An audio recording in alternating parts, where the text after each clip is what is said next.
Mount up, kids. Back, baby. Back in the saddle. For a few days. Then I'm going to take another vacation. Oh, okay. All right. I'm back for about 4 days, and then I'm going to take another 2-day vacation. 3-day, 2 or 3 day, whatever I've got written down. I forget. Welcome back. How are you guys doing? What are you two up to? How's life been?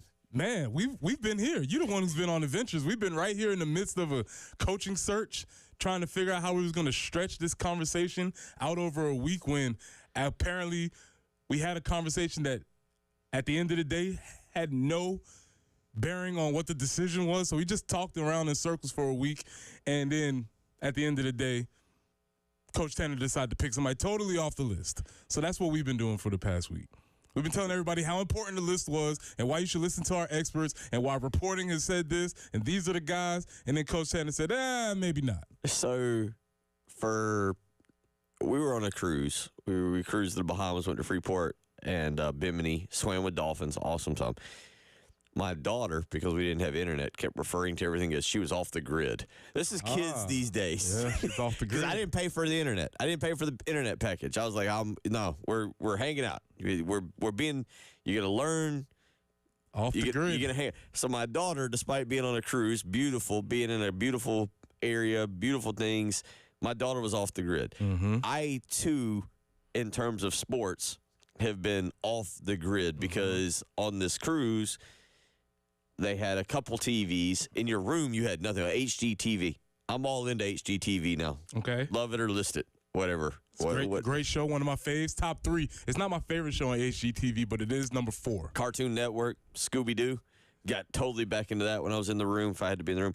But you go to the bar, you get a little bar there, and obviously, large selection of people. One TV had one regional game. And it wasn't a walk up and be like, hey, you mind changing that? It was whatever's on is on. You're watching it. So when North Carolina State was up 16-1 or 18-1 or whatever it was on Georgia, we're watching that. Mm-hmm. One was on golf, and one was on cricket. Okay, all right. So there wasn't. I did catch a little bit of the NBA Finals the other night, but no, that was your selections were limited. And so I'm behind. I have no clue. I spent yesterday trying to kind of catch back up with what's been happening in the sports world. So but weren't you on Twitter like 4 days ago saying you were conducting a baseball search? I was. You weren't totally disconnected. No, I wasn't totally No. Watching sports was different than. Yeah, but you had internet access, right? Because you were able to hit Twitter. That's what I said. I had internet access. I could see what was going on. Watching sports and having access, as I have learned, is. Did he say he had his daughter off the grid, but you were on the grid? Well, Jen, since you want to go down this path, she's on her mother's plan. I gotcha. Okay. You were saying like everybody's off the grid, man. We're gonna just live it. Okay. All right. Since Jen, you want to bring it up, my son is on my plan. If you want to see an angry 14-year-old, watch an angry 14-year-old daughter. Watch her 12-year-old brother and her father be able to connect to. I gotcha. Oh, it was a bad situation. That sounds good. It was she is on her mother's cellular plan, whatever that is. Shout out to the folks at T-Mobile. My son and I are on T-Mobile. When we got to the Bahamas, we were good. I get it. Okay. I could connect, I could text, I could be a part of the world. I couldn't stream. That was the one thing. I actually bought the internet package for the day at sea that we were, but I couldn't stream games. So I spent literally spent yesterday catching up on what in the world happened in the Clemson game. Oh, yeah. That was fun. Yeah. In the end, in the 13th inning, or, the ejection and everything.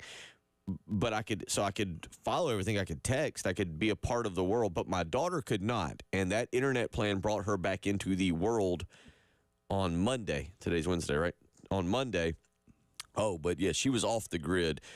And if you ever want to have an angry sibling, allow two of you to be on the internet. Cut off the supply. And the one that probably needs it the most to not be allowed. That's a tough situation. Her poor mom right now has been dealing with the brunt of their cellular plan internationally. That's a tough sitch. Since we've gotten back. So yes, I was good. I was when we would get close. That was wild. It was wild. So I'm still playing catch up on everything that happened. So I do feel like for everything that happened in terms of, oh, it's this name, it's that name, it could be this name. Oh, I'm excited about that name. Oh, it's that guy? Yeah. Coach Tanner pulled the 52 fake on us. He sent the bloodhounds off on this trail, and we were running. We had the coon dog went up the tree. Nothing in the tree. There's nothing there. And then so we had to send our dog back down and go back the other way. And then lo and behold, right over here. So what's been y'all tell me, and I will get to it. I'll pull up the text line here. I have the few times that I've had internet access. Aside from yesterday, I was back yesterday. I'm thankfully recovering. But what do you take as the what am I stepping back into here with popular opinion on the text line on everything with the hire? Yeah, I want to give folks a chance to kind of lay that out and see what they talk about. But you got some makeup work to do first. You can't just step in. You got some makeup work to do. So Bill, you missed the greatest catch ever in the history of baseball. Heard about that yesterday. Over the shoulder. I actually had a Clemson fan. Mm-hmm. Our buddy with Carolina Turf and Landscape Supply, Chris Rozier, saying it was better than the Willie Mays catch. Better, maybe. Very possibly better. And the conversation was about just because something happened a long time ago does not mean that it was the greatest. Okay. Because just because it's in black and white and we've lived with it for a long time, something that new happens could mean that something happens is the greatest. So we had the greatest catch. We had the greatest catch ever. So we talked about that. I don't know if you've heard a lot of conversation about the Olympics. All of a sudden, we've moved past that. We've talked about that. We've dissected that. We've broke that down. She doesn't need to be on the Olympics. There you go. All right. So now this is where we're getting the speed round on Bill's idea. In that conversation, we've talked about this. We've talked about the LA Lakers looking for a coach. Got turned down by another guy. So Austin's a huge Lakers fan. So I've heard about this. We've discussed this ad nauseum on the cruise. Yeah, man. I wouldn't want to go coach LeBron and Bronny. So the Lakers are in the middle of a coaching search. I like how they went from we have our guy to we just hope to name somebody by the draft. Like all of a sudden that timeline went so crazy. Like no, because most timelines, as we just experienced, or as I say we, all of us just experienced, three brand new coaches yesterday. We saw Ray Tanner pull a complete rabbit out of the hat with that. And the Lakers maybe by the draft at the end of the month, we'll have a new guy. Yeah, they just figure, hey, whomever. Maybe whoever. It might be this guy. It might be that guy. It's literally down to whoever will take the job. So we had that coaching search that was happening. Okay, now moving forward, we've had yesterday we talked very briefly about what were you doing 17 years ago, because that's when Mike Tomlin was named the head coach of the Pittsburgh Steelers, and he signed a 3-year extension, which will put him to a solid 20 years as the Steelers coach. Awesome. So we talked about that, and what we're trying to figure out, are the Steelers settling for Mike Tomlin, or are they settled in to Mike Tomlin? Settled in. Mm-hmm. They know what they got. Mm-hmm. Mm-hmm. They bought into their culture. Their culture is, because you've had Tomlin, you've had Bill Cowher. Mm-hmm. Who was prior to Bill Cowher? Was it Chuck Noll? Yes. Was it Chuck Noll? Yes. So 3 and 50 basically. Mm-hmm. Yeah, they're settled into their culture. Their culture is the fact that they simply do not change coaches, and they're completely bought into it. Yeah, so we've kind of talked about that, and then obviously we had the coaching search, in which we talked about several candidates who some people had heard. We got into our favorite conversations about what are the words around coaching searches that we like. Zeroing in, targeting.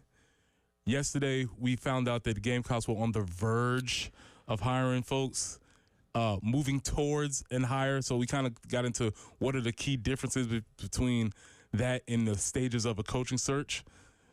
I hadn't looked really at the rundown. But you might be skimming, and somebody just texted about this. Let me just look at your rundown. You've already got the controversy on here. So where do you feel? Yeah, we'll get there. We'll get to that. I want to get to that. So where do you feel? Focusing, targeting, zeroing in. When do you start to take a coaching search serious? What words are important to you? So, as a person who did internet and had to cover coaching, who literally one time for the Frank Martin coaching search went and sat at the Roundhouse. talk about 17 years ago. This was, boy. this was 13, 13, 4. I forget when they hired Frank Martin. Went and sat at the Roundhouse, hid in the back, in the car, drove my car over there, had to hide to see if they would bring a coach into the old Roundhouse, not. Yeah, I remember. The Roundhouse was old when I was in school. Yeah. Drove car over there. When they're zeroing in, that's when you go, oh, all right, we're here. And there was no Hall's Chop House to spot a coach at back in the day. I had to go for the Big Spur and for 24/7 Sports, stake out the Roundhouse, like be there at 8 a.m.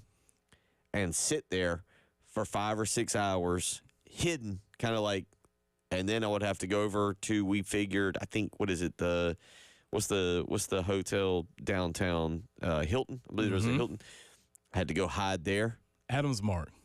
That's probably where they had folks. Had them because we just thought, maybe they'd be walking them through the lobby. Had to go hide there, hid out at the Roundhouse, hid out at the time in the back parking lot of the Colonial Life Arena, looking to see if a coach was, because we'd heard they were zeroing in on Frank Martin. Frank Martin was. So that's the word, zeroing in. So we heard focusing, we heard zeroing in, targeting. We had all those lists, and apparently all of those lists were wrong. So everything that we were targeting until we started zeroing in. So essentially that's where we are, and today we get the aftermath of the conversation. We'll get into that. Yesterday, 3 coaches officially hired. I don't know what you got an opinion on the golf coach that we can hold for the next segment? Heard he's great.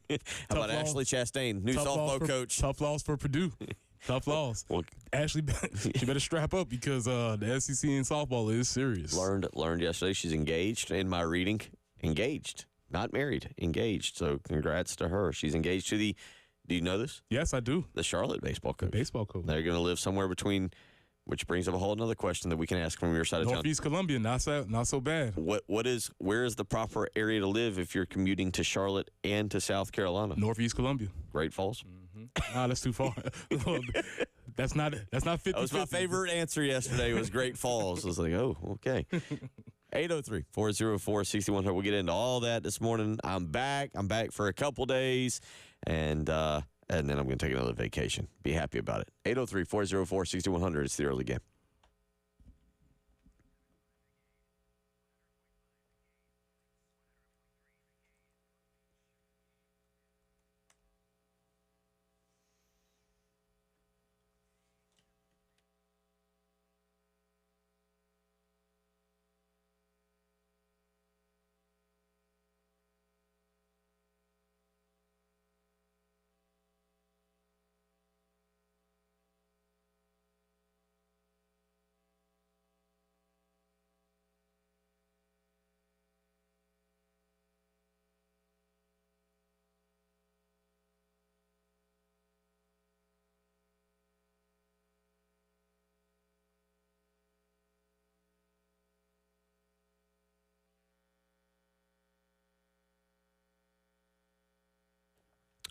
Oh, man, I missed Old Timey Meat Market. Trust me, the food on the cruise, it was okay. It was all right. But at Old Timey Meat Market, getting a steak, getting some Italian chicken skewers, getting some of their exotic meats like alligator, really, really missed that. And at Old Timey Meat Market, from custom cuts to special orders, I know what I'm going to get, and so that's why I'm thrilled to be back in the States, to be back here, because I can go to Old Timey Meat Market in one of their 3 locations, whether it's Lexington, St. Andrews Road in Irmo, or the South Congaree store. I know I'm getting the absolute best meat cutting experience, and you can do it for yourself as well. Trust me, weekend coming up, more sports, College World Series. You want to have a cookout, you want to hang out, you want to have family over. Trust me, Old Timey Meat Market is your one-stop shop for the absolute best cuts of meat at the absolute best prices. So visit one of their 3 locations, South Congaree, the St. Andrews Road in Irma, or the Lexington store. Tell them Bill Gunner sent you.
Highway 601 at Old Eastover Road. We do have a report of an accident. And coming into Columbia from the Irmo Chapin area, the 2 lanes are blocked I-26 eastbound at exit 97. So 2 lanes blocked I-26 eastbound at exit 97. So slow going coming into Columbia first thing this morning. And as far as the forecast goes, this is going to be one of our cooler days. 90 today, 92 tomorrow, and then we hit the mid 90s for Saturday and for Friday and Saturday, and then the low 90s continue into next week. So a lot of 90s in the forecast right now. We'll enjoy our cooler morning. 67 right now on 107.5 The Game.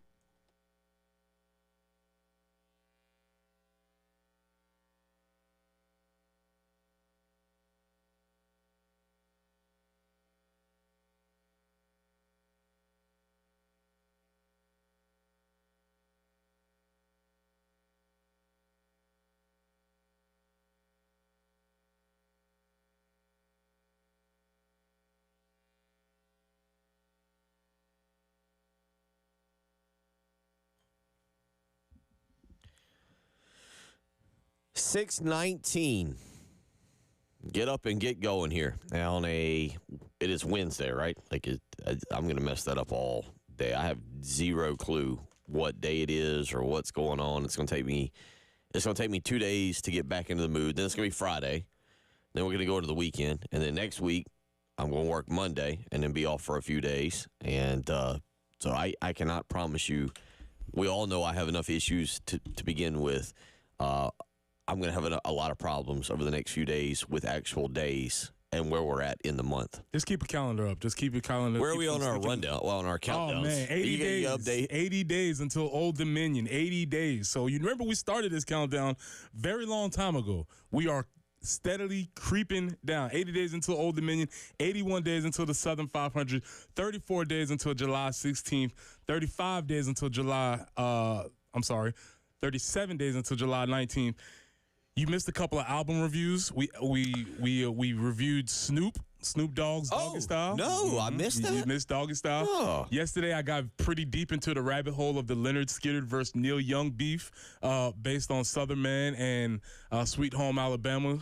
Got into that. And for today, we have... Let's definitely run that one back. The Marshall Mathers LP by Eminem, the 80th album on the Apple's Top 100 Countdown. I have to dedicate 2 segments because I want to hear more about Leonard Skinner versus Neil Diamond. Is that what you just said? No, not Neil Diamond. Neil Young. Neil Young. Big time beef. There's a beef? It was a beef. It was unfortunately because Ronnie Van Zant is no longer with us. We don't know the where that stands. But yeah, there was some songwritings back and forth between each other. Oh, really? Mm-hmm. That was the old school. Mm-hmm.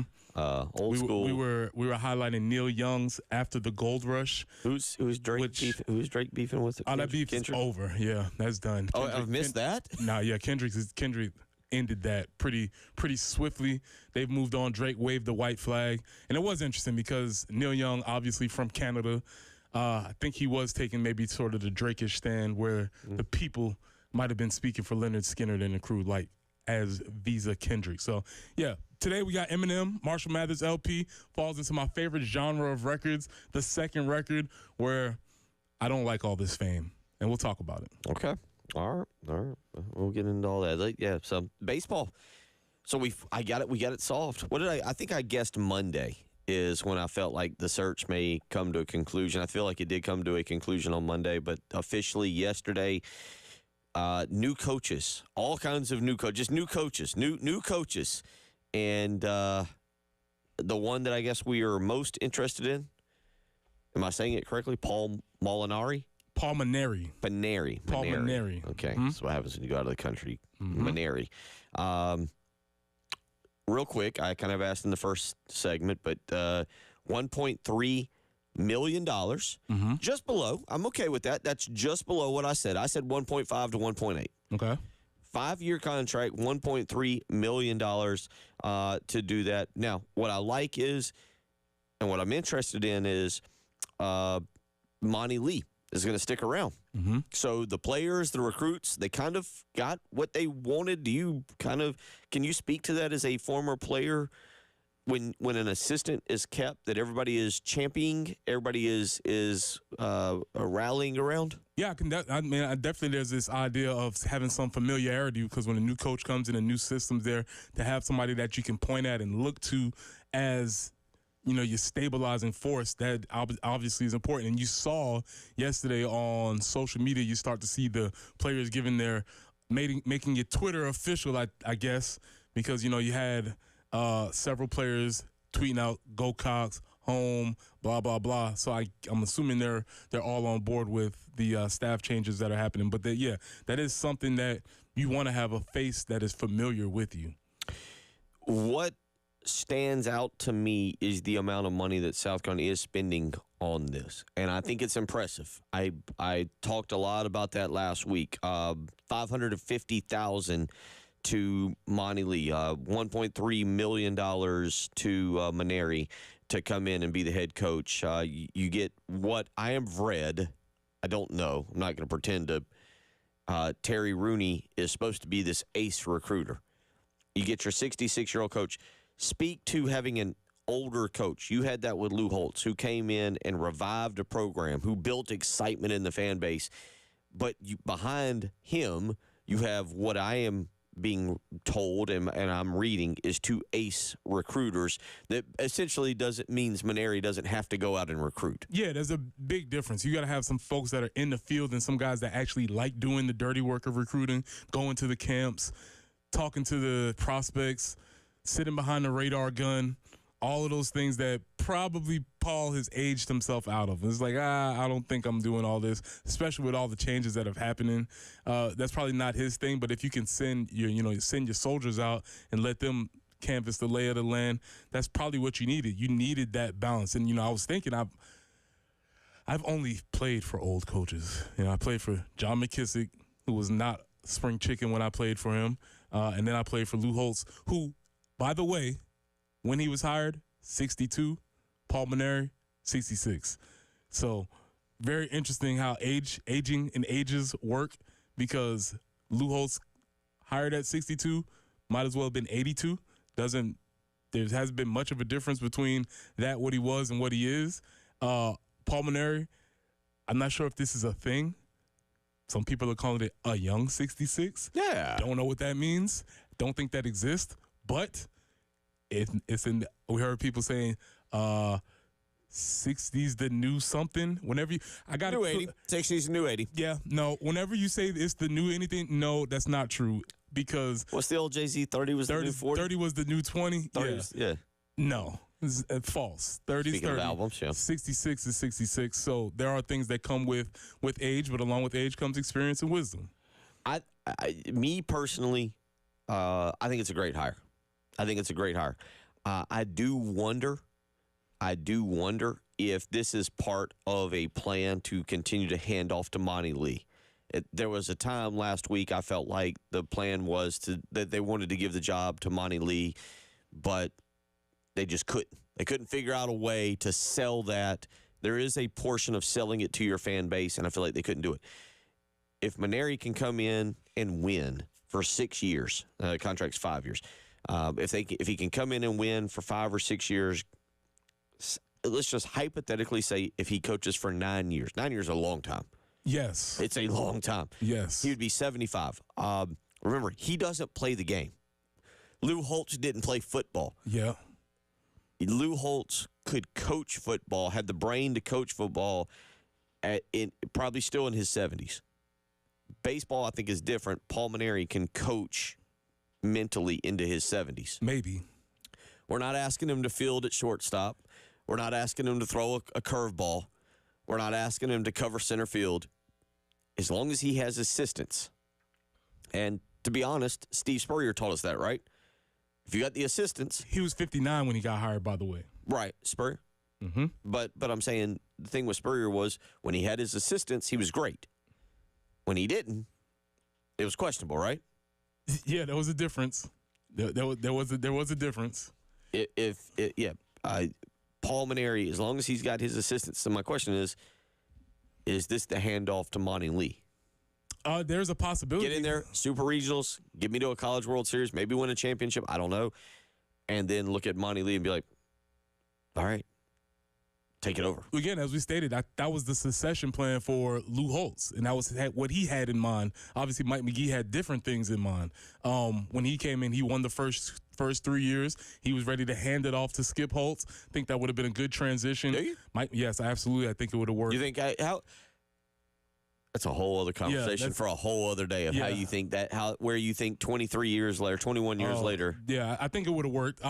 Obviously, it would have worked. You see Skip playing for the championship in the UFL this week. No, I don't. I don't. I have no idea. I didn't know we were in the championship phase. If you had any doubts about Skip Holtz as a coach, just look towards the man's dominance in the UFL with the Birmingham Stallions. If you thought I was disconnected from regular sports, I have no idea. I'm not sure where you've been, but Skip has been dominating in the UFL. But yeah, Mike McGee did not see that, and Lou Holtz held on too long, and it ended up not working. So maybe this is a thing where there is some type of succession plan in place, but the most important part is they have to start winning now. Love that they spent money. We'll continue talking about that. We'll get into the other two hires as well. 803-404-6100. You're listening to the early game.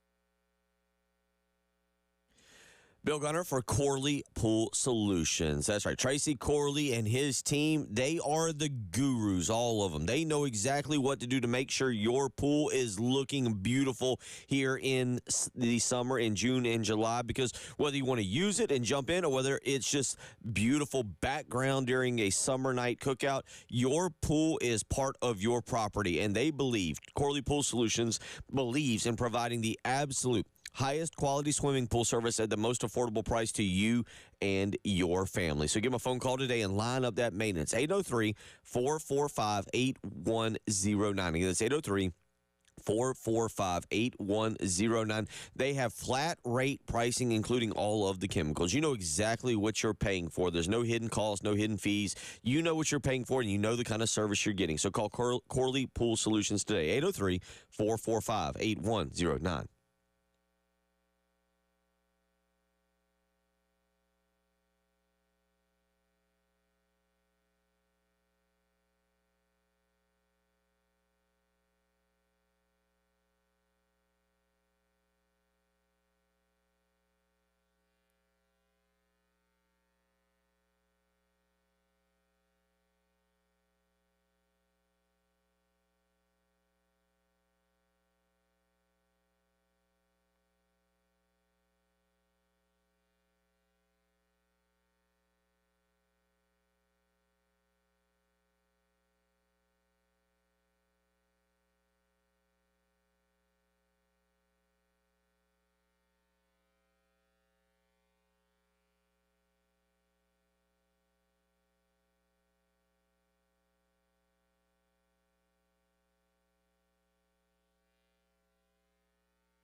Big slowdown this morning, I-26 eastbound at exit 97. 2 lanes are blocked due to an overturned vehicle. Also, I-20 westbound at I-77, we do have a report of an accident there, and Highway 601 at Old Eastover Road. So be careful out there this morning, kind of starting off not the best on this Wednesday morning. And 90 will be the coolest we will see for the next several days, maybe a few clouds today. 92 tomorrow, 95 and 96 on Friday and Saturday. Then we stay in the low 90s really kind of indefinitely right now. So warming pattern for sure. Welcome summer. It's 67 right now on the early game.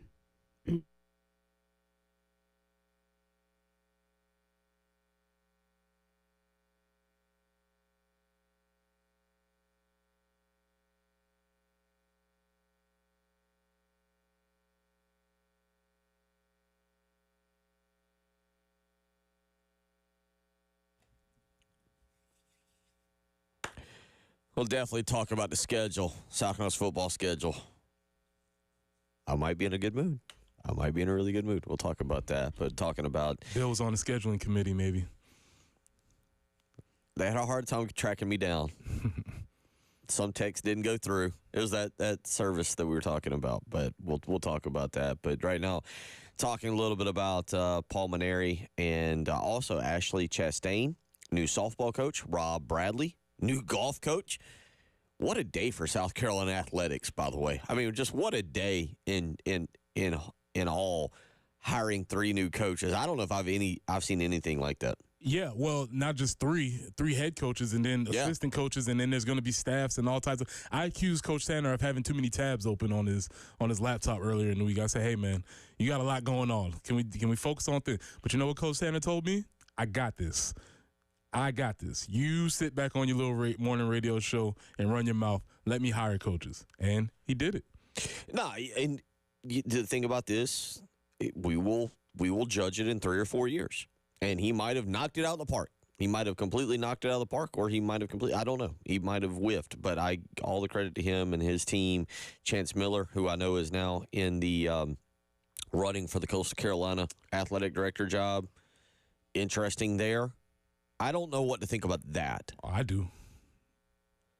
We better find out a way. We better figure something out. Really? Yeah. Yes. Okay. All right. I have no idea. We better figure something out. Well, here's the thing on that, and we'll get to the phone lines and the text messages in just a second. On Chance Miller with this Coastal Carolina thing, do you want him to go off and run a program on his own and learn and then come back and bring him back? Or do you want him to step into his first job being the guy in the head seat at this university? You never want a good thing to leave because there's a chance they might not come back. Interesting. 803-404. They might get out in the world and say, you know what? There's bigger, better things than besides Columbia, South Carolina. Maybe there's other places I can go. 100.3 the game in the Grand Strand. Beautiful place. Plan a vacation down there not too long. I'll be coming to your city and hanging out with my kids. But I kind of would prefer he go run it somewhere else. Make a few, if you're going to make mistakes, make a few mistakes, and then bring him back. Learn. We'll get into that. We'll see what happens. We'll see what happens there. I like Chance Miller and his family. They're great people, but we'll see. 803-404-6100. Let's get out to the phone lines. Ernest wants to weigh in on the new hire. There was multiple Ernest, but which one is on your mind? Hey, Bill. Since you were on a cruise, I'm going to change your name to Barnacle Bill. Just messing with you. With the Paul Mainieri hire, and we're going down this, and we're keeping Mainieri, is this to build bigger and better? Because are they possibly bringing Landon Powell on the staff, or maybe later on bring Landon Powell on the staff to build bigger and better? Because we were talking about Mainieri, we were talking about Landon Powell. You know, Landon Powell didn't have enough experience. Maybe they bring him over. He gets the experience. Second question I'm throwing out to Preston, being a former Gamecock, we just hired 3 new coaches. What's that say to me is if I'm a recruit coming to the school, hey, coaches don't last at South Carolina too long. Remember, all 3 of these coaches were head coaches. They made NCAA tournaments, but we still let them go. What's that say to me if I'm coming here, whether I'm playing football, soccer? Is my coach going to be here in 2 to 3 years, or is he going to be gone? Well, Ernest, And hold I'll on. hang up Ernest, hold on. How long was Mark Kingston here? 7 years. How long was Bev Smith here? 12 years, I guess, at the longest. But what I'm saying No, is, but that's the point. They were here for an entire recruit's career, obviously, unless you just came in this year. That to answer your question, I'll let Preston answer in just a second. I'll let you go and let Preston answer it. But no, they gave and Bill McDonald. How long was he here? well, I'm not sure, but what I'm saying 18 is, years. okay, He was here. He was or somewhere okay, in there. He was here 15. Like all three where I'm going coaches. with this is, Go ahead. where I'm going with this is, right now, Shane Beamer's been here, 4 or 5 years. I'm coming in as a recruit, and he might only be here 2 more years. He's not here for my whole career. You see where I'm going with that? You're looking at these aging coaches, and then you're getting rid of them. So what's that say? That's the point I'm trying to make. Yeah, I definitely got your point. Well, the first point is that as a teenager, you're not thinking that far into the future. They're not comparing the histories of any programs. That's maybe for their parents or adults around them to do. That's the first thing. The second thing is, as a recruit, you want to win. And if they're telling you that this new coach that we're bringing in is going to help you win, you're probably going to be more susceptible to it than being with a coach who hasn't won. And as a recruit, you obviously think you're the reason why things are going to turn around, whether it's a new coach or old coach. So they're pretty self-centered. I don't think that is a big deal, but I do get your point. Appreciate the phone call, Ernest. I don't think it's a big deal. To what Ernest's question is, you made a change. Everybody had opportunities. And it didn't work. And to a point, you can make the case. What Ernest just brought up is that South Carolina made regional baseball. Wasn't good enough. That's not the standard here. Mainieri's not being brought in to make regionals. He's being brought in to make College World Series appearances, to be one of these 8 teams that we're still watching. Wild, by the way, that we're watching an SEC, ACC College World Series. We'll get into that later on in the week. But interesting. That's an interesting thing as well. But the bottom line is, Bev Smith, look, the SEC in softball, Preston, we brag, we talk, we boast about how great the SEC is in football. The SEC in softball is the best conference probably in college athletics. Well, it was the best conference, and now with the two participants that played in the World Series, being Texas and Oklahoma, coming into the conference, it is hands down the best conference now. 803-404-6100. Real quick, let's get one more phone call in, Jen. Let's go to Steve, who wants to weigh in. Steve, how you doing this morning? What's on your mind? Good morning. How y'all doing? Good. Good. First of all, I don't want to take this as I'm coming off on a negative thing, because it's not a negative, what I'm about to say. I'm a Gamecock fan. I support and want to win. But the hire that they did baseball, that's fine. But I'd rather hire a coach not based on what they have done. I mean, get what I mean. I mean, like, I'd rather have a coach that's been there close enough to trying to get there and got a passion to really do it, such as a Marty Lee type, because he has been the reason with Clemson. So he has been close. I think the fire to do what he never done would have been more stronger than bringing somebody that's in that, he already been to the College World Series, so. Okay, note this now. Lou Holtz, Steve Spurrier in the national championship, but he didn't take us there. So I don't think hiring somebody based on what they have done means that you're finna move back up to the top. I would have rather took somebody with some fire in them that's not up and coming, that's already been there, such as a Marty Lee. And I mean, and then someone else said, well, Ray Tanner come back now but baseball has changed since the Ray Tanner era. Well, this guy here is probably older than Ray Tanner, so it's a change on him as well. So that's sounding contradictory right there to me.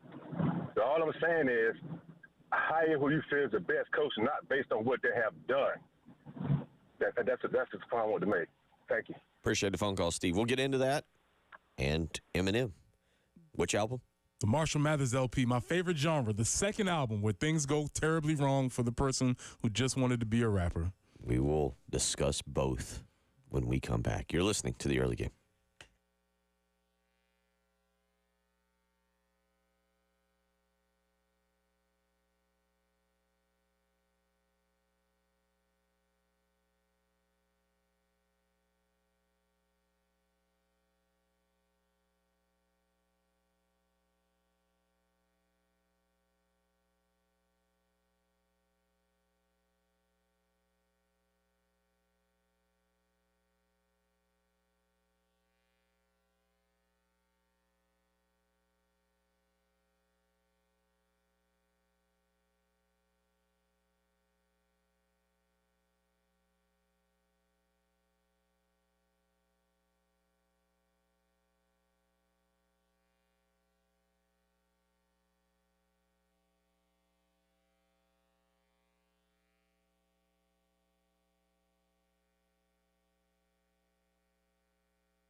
Bill Gunner for the Acton Law Firm. If tax troubles have bothered you, they are bothering you, you know what? You need a proven person who can help you, a proven group that has local solutions and is ready to make sure they take care of the stress and worry that you may be dealing with. And that is exactly what the Acton Law Firm can do. So call today for a free consultation.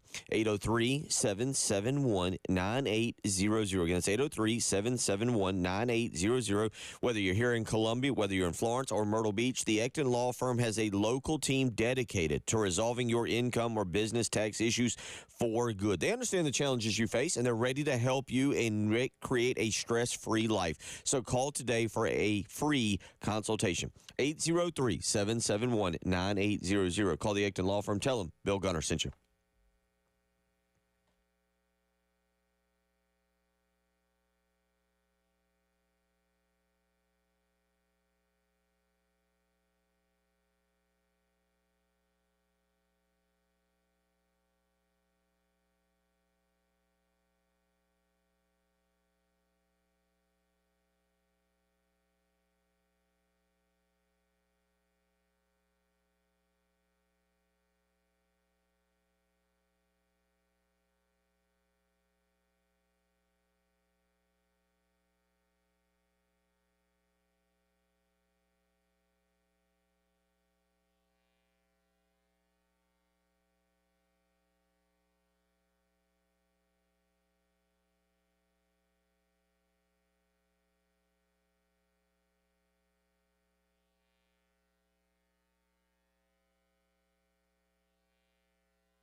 Welcome back into the early game. Preston Thorne, Bill Gunner, Jen Jensen, Marshall Mathers LP, Eminem, the second record we're reviewing today in our top 100 countdown, number 80, according to the Apple Music, website. And this is my favorite genre of albums, as I've stated before. Very similar to Mary J. Blige's My Life, very similar to other albums where the Eagles Hotel California, where things are crashing down around you. You've had a lot of success with his first album. He comes out, and all of a sudden, he's a superstar now. And he's trying to figure out, how do I deal with being somebody that I didn't actually even really plan on being? You know, if you've seen the fable of 8 Mile and you know the kind of the lore around Marshall, just wanted to be a rapper, ends up becoming a global phenomenon, and now he's placed in this situation where people from all sides have these wild expectations on him. And this is what the album was about. And that song, The Way I Am, that to me is the thesis statement of the album. This is what is going on with me now. Huge album, sells a bunch of records, has something very much in common with Snoop and 50 Cent. Who's producing? Dr. Dre. He's behind a lot of these records. But this is a huge record. Bill, did you own this record? Album, CD? No, I maybe I might have. I don't know. I had a great CD collection. Mm-hmm. Like had two. You know, we had the what do you want to call them? The books? I don't know. The zipper, the little book on one side, disc on one side, disc on the other. Well, you know what I'm saying. Mm-hmm. You'd buy the CD and you take the cover. That was a out. very dangerous game though, because it's very tough if you have all your collection in one book. You had to be careful. Book gets misplaced or quote unquote misplaced. They were in the car. Tough situation. Had multiple seats. Good Lord. Now we're going back to the summer of 2000 or 99 or 98 when I first started driving. I might have had it. I don't know. But this is these three albums, 98, 2000, 2000. He was red hot. He was red hot. You had the Slim Shady LP. People forget he had an absolute bust of an album in 96. It was an independent, I think. Yeah. So it wasn't a bust. He was on his way up. He was coming up through the ranks as an underground rapper, and people hadn't heard of him. And then, you know, Dr. Dre sort of rescues him and discovers him and puts him on this global platform. Yeah, but no, the first one,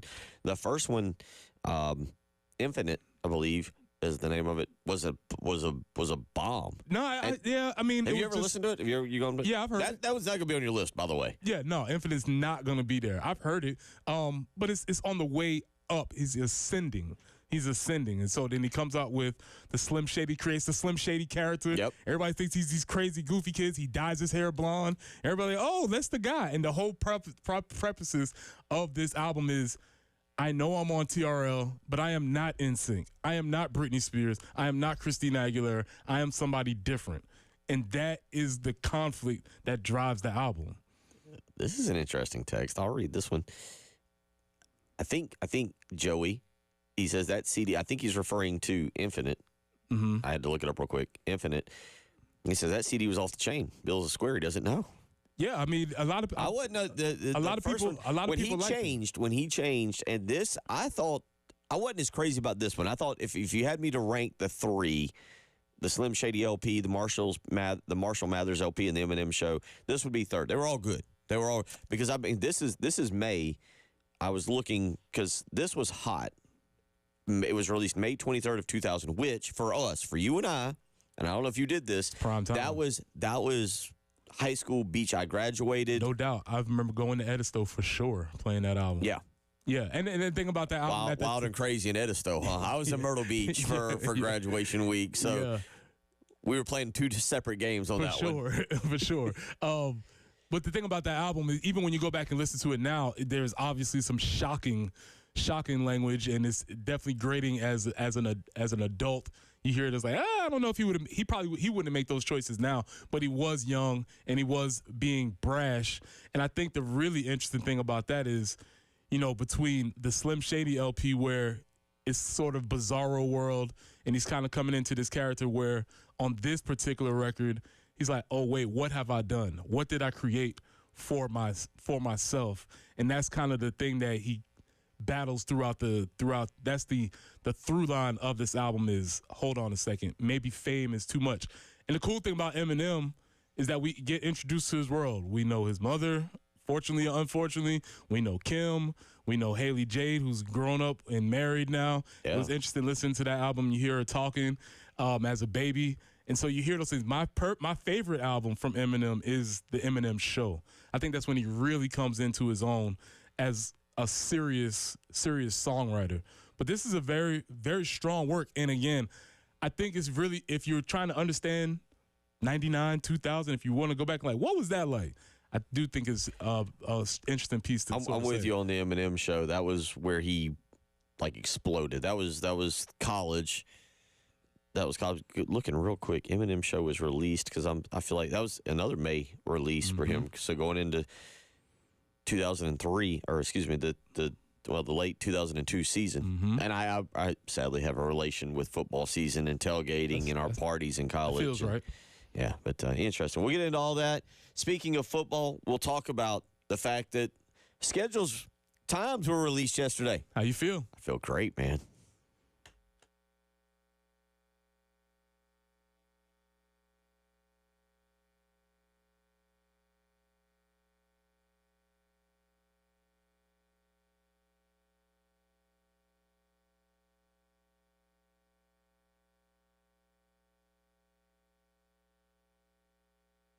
Hey, it's Jen for CHW Cabinetry in Lexington. And let me tell you, when it came to taking care of our kitchen, they couldn't have been any better. They helped us figure out the cabinets that we were looking for. They also were great in picking out maybe some accessories that we thought would be fun. Then we got that photorealistic rendering that helped us determine what we were going to pick out for the rest of the kitchen. So that was absolutely fantastic. We recently just got a cabinet for a guest bath, and the process was so easy.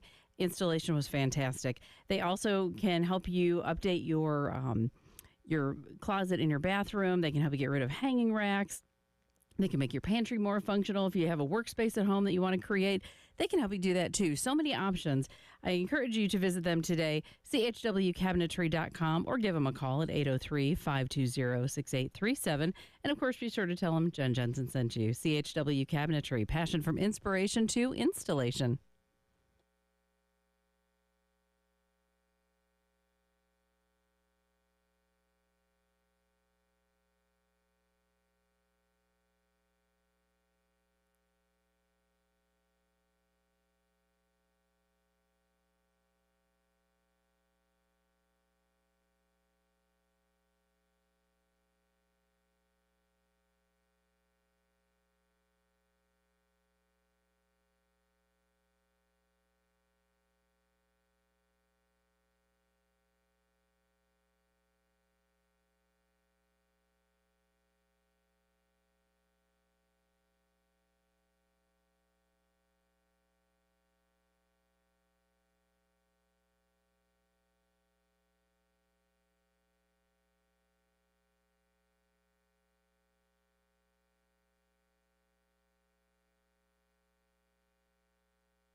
Pretty significant slowdown there. I-26 eastbound at exit 97. There's an overturned dump truck. So that's going to be quick and easy to get cleaned up, sadly. So I'll maybe plan out an alternate route if possible. Again, that's I-26 eastbound at exit 97. Also, I-77 southbound at Decker Boulevard. I-20 eastbound at Highway 378. We have a report of an accident. And then I-20 westbound at I-77. A slowdown from an accident as well. So do try to be careful out there. I know you do, but enjoy the weather that's coming up. 90 will be the high today. 92 tomorrow. Going to be 95 and 96 Friday and Saturday. And then we stay in the low 90s, really, for this foreseeable future. It's a nice start to your morning. Sun is out, 68.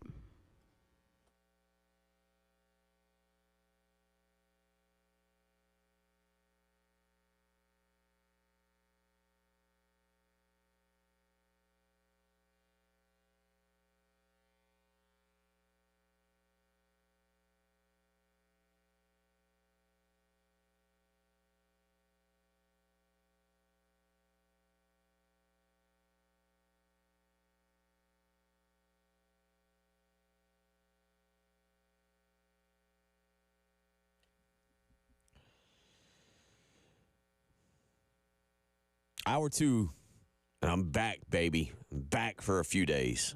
Then I'm starting another vacation. Guess who's back? Yeah, Back again. there you go. Bill is back. Tell a friend. Mm-hmm.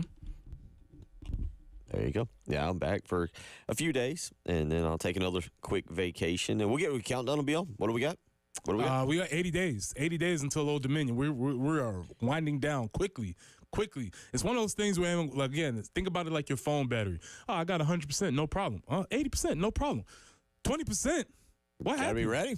And then all of a sudden it's gone, and you don't know. I wonder if those percents go the same, because it feels like from 100 to 50 is a lot slower than 50 to 0. Does- When you go from 50 to 0, it's like, oh my gosh, what's going on here? It's a good point. Mm-hmm. Did you start to panic a little bit? Yeah, You start to wonder where other chargers are? Yeah, and kind of like the gas tank, too. And for some reason, it seems like when you're in the top half of the tank, you're riding around forever. And then, boy, after half a tank, it's like, boom, I'm out of gas. I don't know what happens. Seems to go more Half quickly. is not half. There you go. All right. Anyway, so When half is more than half. I will say I'm not wishing away. This year I'm trying to be better. I am not wishing away the summer for football season. Like, I feel like too often we are doing this countdown. We're doing the countdowns. Too often I feel like, though, I'm like, oh man, you said 80. So what is it? 79, 78. Today's Wednesday, right? I hate to ask that, but I'm still trying to figure it. So 77. So we would be 11 weeks, 11 Saturdays from South Carolina's first game. 10 Saturdays until the start of college football season when we get Florida State and Georgia Tech over in Dublin. I'm not wishing it away. I'm not wishing my summer away. I'm enjoying it. I'm thoroughly enjoying it. We'll see where they go. 803-404-6100. Several of y'all weighing in. The co-pilot asks a legitimate question. What's better, off the chain or off the hook? Ooh, that's a good question. That's a good question. It depends on the era that you're at. But if something is off the chain, that means that usually might be referring to like a person. You know, like, man, that dude's off the chain, right? But Okay. if something's off the hook, it might be a thing. So there's a little distinction in that. We brought a memory back to Hot Sauce Ross. He says his CD book got stolen out of my car. I'm just telling you, At the dangerous Salty game. Nut, circa Yeah. 2001, said, lost my great Marley collection. Don't think I've bought a CD since. That's a tough pill to swallow. It's sort of like a rite of passage. If you have a CD collection and you had it in your car, it had to get stolen in order for you to really feel the brunt of, really feel the love. Like, are you really real about this CD collection? Then you're going to have to start over. Todd weighs in. He says, yo, how about both sides of the visors filled with CDs? Those were the days, fellas. Mm-hmm. Kids, not as many kids right now going to school listening to us in the morning as their parents are taking them, but kids, CDs, they were a thing. Your parents, us, we were all into CDs. Yeah. And now we just, I don't know what even we do with it. Yeah, I mean, CDs, physical media, CDs are not a thing. Vinyl is for the cool kids, but CDs not as much a thing, though all music sounds better on digital, on actual physical properties, whether that's CD or vinyl. Where are you Even tape. Where are you at in your count of 80? Mm-hmm. Are we on 8? What was the album for today? That was the album for today. That was 80. 79, I don't peek ahead, so let's go check and see what 79 Yeah, what will is. we talk about I tomorrow? have to go look ahead. I believe, if I remember correctly, it might be Elton John's.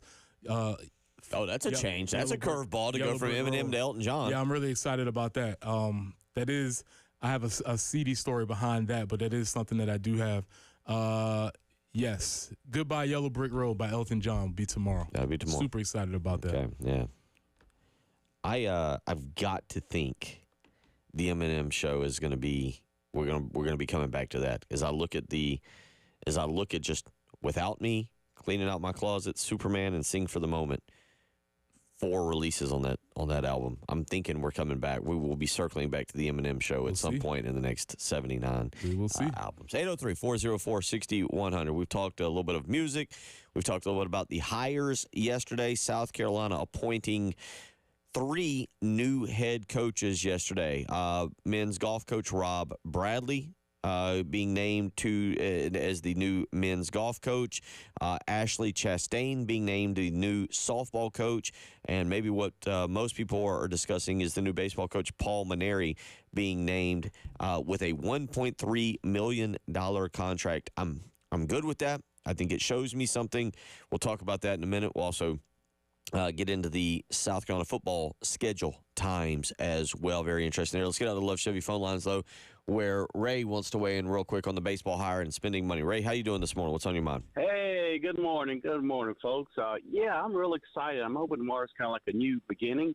Real excited on the Mainieri hire, and I don't think anybody saw this one coming. I mean, we're all thinking these different names, and, God, we didn't think this was going to happen, but I'm hoping this is like a new beginning in South Carolina athletics because, whether it's fair, unfair, right or wrong, we were kind of getting labeled as that school that's going to hire on the cheap. We're going to hire a coach cheap. I'm hoping this is a new beginning because the old saying, you get what you pay for. Of course, you don't put a ton of money on somebody that's not proven. But this just tells me maybe we're all the NIL, all the collectives, all this stuff. Hey, you want to play in the big game? You got that. Pay the money to get the right coaches. So I'm hoping this is a new beginning, and I'm hoping we'll get that reputation. Hey, they don't mind paying the money to go after a big-name coach and hire that big-name coach. But anyway, that's just what I got to say. And, hey, later on this summer we'll get into football. But thanks a lot, guys. Appreciate the phone call, Ray. Yeah, to me, Preston, that's the big thing. Look, you hired a coach with a pedigree. I mean, Paul Mainieri's pedigree, his background, his resume speaks for itself. $1.3 million. I actually feel like you might have gotten off a little cheap with him. I feel like you're good. Like, he took the job, I think, because he wants it and because he wants to get back into coaching. 1.3, I feel like this is the kind of guy that maybe even though it's $1.3 million, so Mark Kingston was at $800,000, you upped what you're paying, and you upped, by the way, Monty Lee. I think that's the one that impressed me, $550,000. That's solid. That's telling me that there is a financial investment in this baseball program. Yeah, for sure, and we'll see exactly what that means. It's very interesting to see how people went from very surprised, shocked, resignation maybe to acceptance, and now excitement as far as where people are concerned. I think once people got over the idea that, this wasn't one of the people that we had on our list, people we had fixated on, people we had talked about or who we wanted or what the hot list was or blah, blah, blah. After everybody got through all of that, everybody's like, oh, man, this might be something that can end up working out. At least that was my own personal journey with the hire. So I could see how people are excited about this. I'm basing my opinion on what others are telling me. And so what I feel like here is you've got your CEO head coach. You've got your guy who knows what he's doing, knows how to run a baseball program, Paul Mainieri. Background is there. And it looks like you've got your soldiers beneath him, the people who know how to bring the players in. Terry Rooney, what I'm told, is supposed to be an ace recruiter. That's why he's coming. You're supposed to be an ace recruiter. You can get the guys that you need to win games. Monty Lee, ace recruiter. Monty Lee's been a head coach, so you've also got that background. We'll see who the third assistant is. It's not supposed to be anybody that was currently on staff. It sounds like, and doing the reading, it's going to be somebody who is currently in the College World Series. The fact that contract was not approved yesterday, or that we did not get a name yesterday, leads me to believe it is somebody who is currently participating in the College World Series. This to me feels like a great setup for South Carolina. We'll see if it works. I have no idea, but Preston, it feels like this is a great setup for South Carolina baseball. Bring in the guy who knows how to coach the games, who knows how to manage a team. Have underneath him the ace recruiters who know how to get him the players that he can coach in the game. Yeah, I think what you said are two different things, though, because coaching the games and managing the team, I think when you have this wise, old, sage veteran, he knows how to manage the team because he's had so many teams over the years. There's nothing new that's going to happen that's going to present themselves to him. And then when you get in game situations, we'll have an idea what his philosophy is, which oftentimes we weren't really sure where we were going with the previous coach.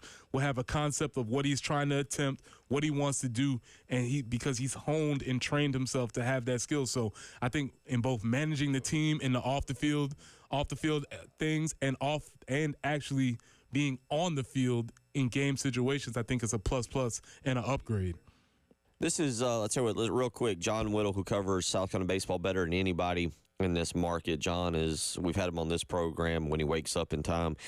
John is absolutely phenomenal. Real quick, let's listen to him. This is him on the halftime show yesterday talking about Paul Mainieri's resume. Here's what John Whittle had to say. Absolutely. I can't even do the math on the wins and NCAA tournament appearances and all that stuff. Those numbers are too big for me.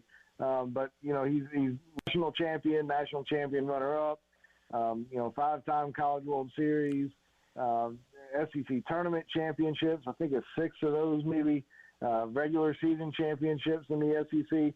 Oh, yeah, U.S. Collegiate National Team head coach. Oh, yeah, National Coach of the Year. Just so widely respected in college baseball. Like, he gives South Carolina an instant kind of,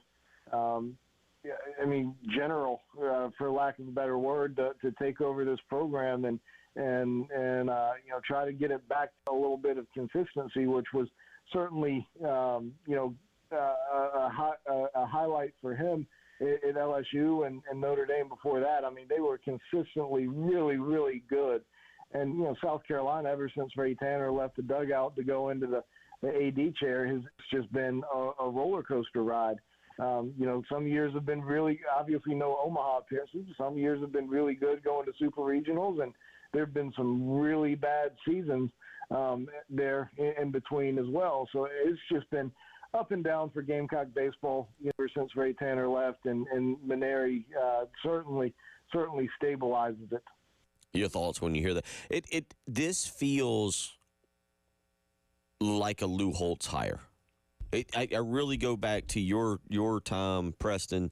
You're bringing a guy, you mentioned, I think you said Lou was 62, but it does feel like this is a stability hire where we can count on South Carolina to be in regionals, continue to be in regionals, maybe get to super regionals, maybe be more. But it feels like a stability hire, and I agree with several texters and people weighing in. It does feel like also it is a bridge to Monty Lee. Possibly if things work out. If things don't work out, then it will, then that would mean everything was not happening. But that could be something, and I think that is really important because I have no inside information. I do not know Monty, but I do know coaches. And being a head coach and deciding that I'm going to work for another head coach, there were probably a very few people on the list that Monty would have stayed for. I don't know how many other names on that were on the supposed hot list that he would have stayed and worked for. But this guy, being somebody who's a veteran of the industry, somebody who I'm assuming has great respect for, that's somebody he would gladly sit back, be his assistant, and play the assistant role for him. So I think that was also part of the hire because some of those guys, for instance, the 33-year-old coming from Tennessee, right? Monty was not going to stay for that. No, it's not happening. So there is something for hiring a wise old vet that everybody can learn under, and Monty probably sees it as a chance for his own professional development. 803-404-6100. We've talked about it, and we will get into it really next. Football times are out. Oh, man, I'm happy about this schedule. I like this schedule. Maybe you don't. We'll discuss it. 803-404-6100. It's the early game.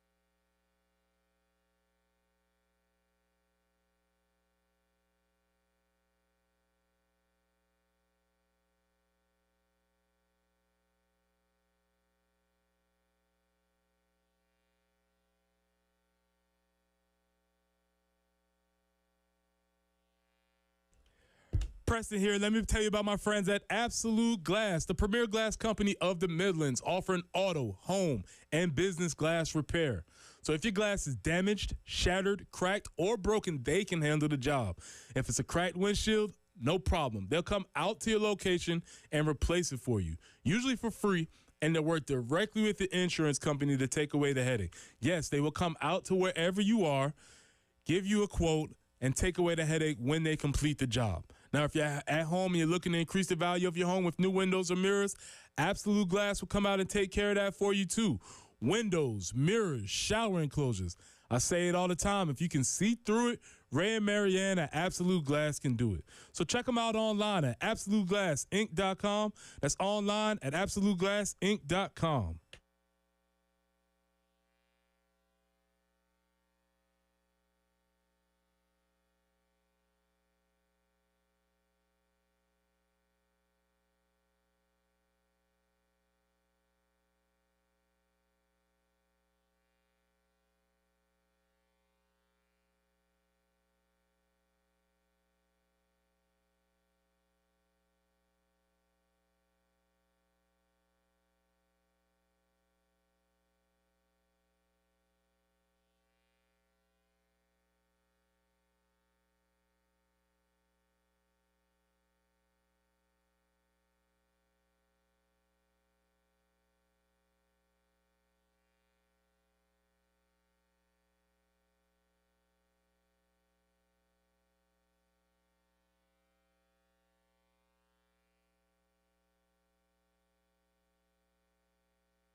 Things definitely slowed down on the interstate of I-26. Eastbound there at exit 97, there's an overturned dump truck. So I would map out an alternate route, at least for now, because you have two lanes that are blocked. I-26 eastbound at exit 97. Also, the left lane is blocked. I-77 southbound at Decker Boulevard. I-20 eastbound at 378. I-20 westbound at I-77, an accident there. 378 at McCord's Ferry, and Highway 601 at Old Eastover Road will also find an accident.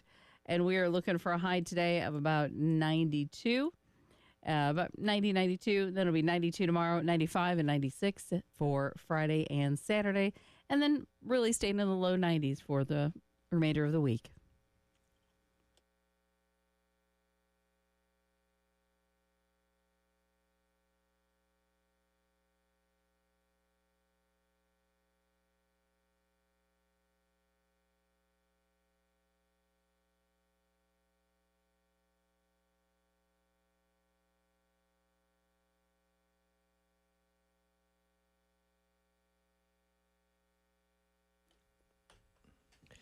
7:20 as we roll along here on your Wednesday morning. Bill Gunner, Preston Thorne, Jen Jensen, and one of the things that we've been talking about has been we've been talking a lot of baseball, and we'll continue on with that. We'll get back into maybe some Marshall Mathers or Eminem and Slim Shady, because that's kind of an interesting conversation as we hear Big Pun there bringing us back in. Guy. Another really good. Doubt his album, unfortunately, will be on the in the next 79. I won't make the top 100 of all time, but as far as the debut album, Capital Punishment is up there for sure. Okay, all right. There's that. Then he flopped in the second album. That's another story. All right. And the other thing that came out yesterday. Do we like this? There's an element about Preston. I think this is just getting older and being set in my ways of every Monday at about noon, refreshing Twitter to see the SEC tweet of your game time. But we now know we don't know the exact game times, but we know the area that they're going to be in. And that's interesting, I think, from a standpoint of, okay, you now know how many home night games we have to endure. How many recovery Sundays we're going to have from South Carolina football. And it's an interesting thing. We already know the first three game times. 4:15 for Old Dominion. Love it. Kentucky, 3:30 away. Will not go to that. I will not be going. And again, as the promo states, or the liner states, it's all about me. I'm only concerned about myself. I'm not worried about Preston or Jen or you as you're listening. I'm worried about me. 3:30 away game, don't care. I'll probably go to the beach that weekend and watch it. And noon for LSU, which I'm undecided on. But here's the rest. Akron, a night game. Night. I'm all for this. Night. That is a great night game. You know why? It's Akron. Nobody's going to be overly juiced for Akron. We can tailgate prior. We can expect a victory. We can get all of your LED lights and smoke and fire and all the nighttime experience in what should be a fun, casual environment, Preston Thorne. That is a good night game. That's a good game, maybe a family game. I don't know if that's going to be family game. Oh yeah, or something along those lines. That should be a game where you walk in there happy, you sing Hootie, you wave your towel around. We score 40 points, walk off. Nice. You might even sneak out a little bit early because we're ahead by so much. Another good reason. That could be a good night. Or. No, there's no or. That's all I'll say. Be positive. I am. Be positive. I am. That is a great night game. Ole Miss, October 5th. Flex game. Now, what does flex mean? Flex means you could get the afternoon game, 3:30 ABC. I will be honest, I do not see this being an SEC Network 4:15 game. But Juice Wells is coming to town. So I think this is I think more than likely it's the 7, whatever the SEC Network night game is. Possibly another night game. I think this ends up a night game. Okay. Lane Kiffin's in town. Juice Wells is in town. Great night game. Love it. A little bit of a different temperature on that one besides October 5th, you get. But it is going to be a nice night game. That would be a really fun night game. Great October weather. You're leading up to the fair. That's not a fair game for those of you wondering. The fair actually will be in town for the next two games, the two away games, and we'll get into those in just a second. Now, did you just fist bump? Yeah, the fair being okay. I'll get to that. Yeah, okay, I thought it was a fist bump. I wasn't sure. Yeah, but yeah. So you could get, because you got Akron, and then you'll have Ole Miss. Back-to-back night games. I'm with that. Ole Miss is a good night game. So then you go on the road. We go on the road. And if you're traveling, and I may travel to Alabama, I know I'm not going to Oklahoma. I'll be honest.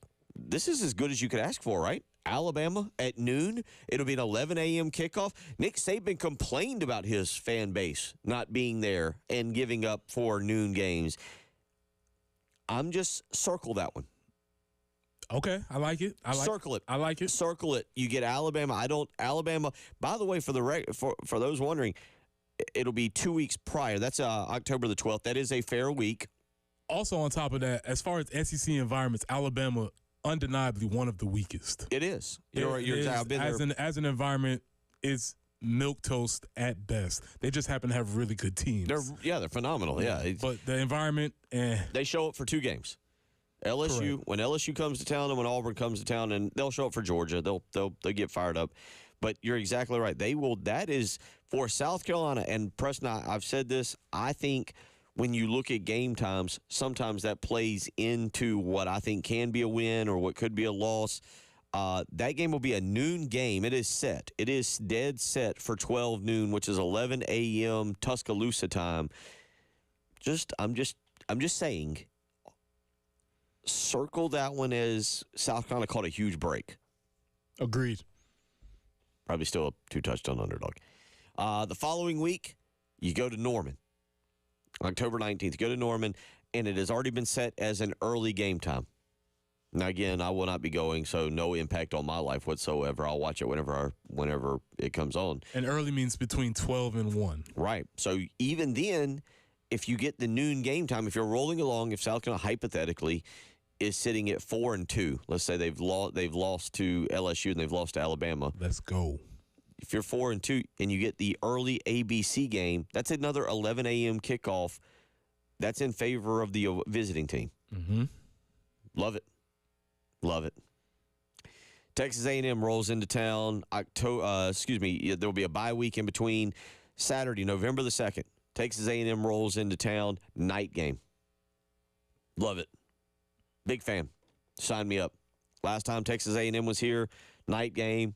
Xavier Legette. Normally we have the audio. I'm sure we've got it in there somewhere. Xavier Legette. That's when he became the Legette. 1 foot.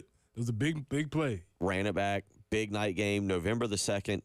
Great time. Night game. That will be I think we'll get into this as we go through the next 80 days, as you just broke it down. That one's the one that's the turning point because I don't look at Texas A&M as something that South Carolina cannot overcome at home. With me on that? Big one on that. Need to get that one. Need to get that one for sure. Vanderbilt, if you've ever been to Nashville and you've ever been a part of it, Vanderbilt afternoon game, perfect. Absolutely perfect. The afternoon window is basically you're likely going to get the 4:15 SEC network time. And that's perfect because if you go to Nashville and have a good time. You need to sleep in. You need a little bit of time to get yourself together, to mosey on to the stadium. There will be plenty of seats available. You and your family can just spread out, take your blanket, take a book, whatever you want to do. There won't be much competition for seats. 3:30 to 4:30, so you're talking an hour behind. 2:30 to 3:30 basically is what you're looking at. You can, not only that, as you said, if we're up big, you can wander out of the stadium, wander back down to Broad Street. Go back and continue what you was doing the I'll night have to before. look, by the way. That is a November 9th game. Potentially, you catch a Nashville Predators hockey match that weekend. We'll have to ask Elijah about that. He might give us some info on that. Catch a little bit of that. Missouri comes to town November the 16th. And that one, Preston, is going to be a massive game. We'll talk a lot about that as the season, or as we creep down these next 80 days. Missouri afternoon game. I'm not sure how I feel about that. Yeah, the last Missouri afternoon game did not go well. It was ugly. It was very, very bad, which I would like to remind everybody that we had a delay of game after a kickoff return. And we had a delay of game getting the team on the field early in that game. I was like, this one might not go so well. Missouri, that'll be followed by Wofford, which will be a 4 o'clock game. That's perfect. Love the November 4 o'clock games. Tailgate, weather. crisp weather. The Japanese blossoms will be all garnered in the park. It'll be beautiful times. Nice tailgate times. And then Clemson is away, so the ACC controls that one. Bill, I know you're happy about this, but you just brought up the biggest point. No fair game this year. We'll get into that. Biggest point of the whole schedule. We just gave you the breakdown. No fair game. Tell you why I'm so excited about it, and Preston will tell you why he's excited about no fair game. We'll get into all of that. Wonderful. 803-404-6100 is the early game.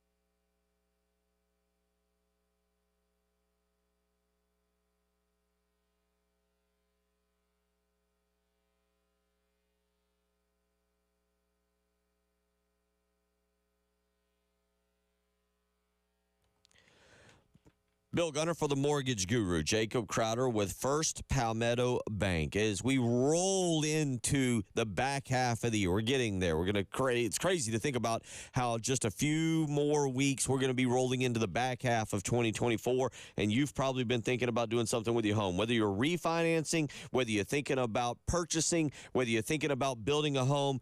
The Mortgage Guru, Jacob Crowder and First Palmetto Bank have plenty of options for you to check out. Give them a phone call today and see what is available. 803-719-1005. Again, that's 803-719-1005. Let me give you an example. Right now, if you're thinking about building a home, First Palmetto Bank has a no-nonsense construction loan that is available and will fit your needs. For more information, call the Mortgage Guru today, 803-719-1005. That's how you can reach Jacob Crowder, the Mortgage Guru with First Palmetto Bank.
I-26 eastbound at exit 97. 2 lanes are blocked due to that overturned dump truck. So mapping out an alternate route, maybe not a bad thing to get through or to get around I-26 eastbound at exit 97. I-20 eastbound at exit 61. That's Highway 378, an accident there. Also I-20 westbound at I-77. I-77 northbound at Percival Road, we do have a tie-up. And I-77 southbound at Decker Boulevard, an accident there. And in Columbia, Sumter Street at Gervais, we have a report of an accident, as well as Highway 378 at McCord's Ferry Road. 90 for the high today, 92 tomorrow, and then 95, 96 for Friday and Saturday. The 90s are here, but not right yet. It's 67 on the early game.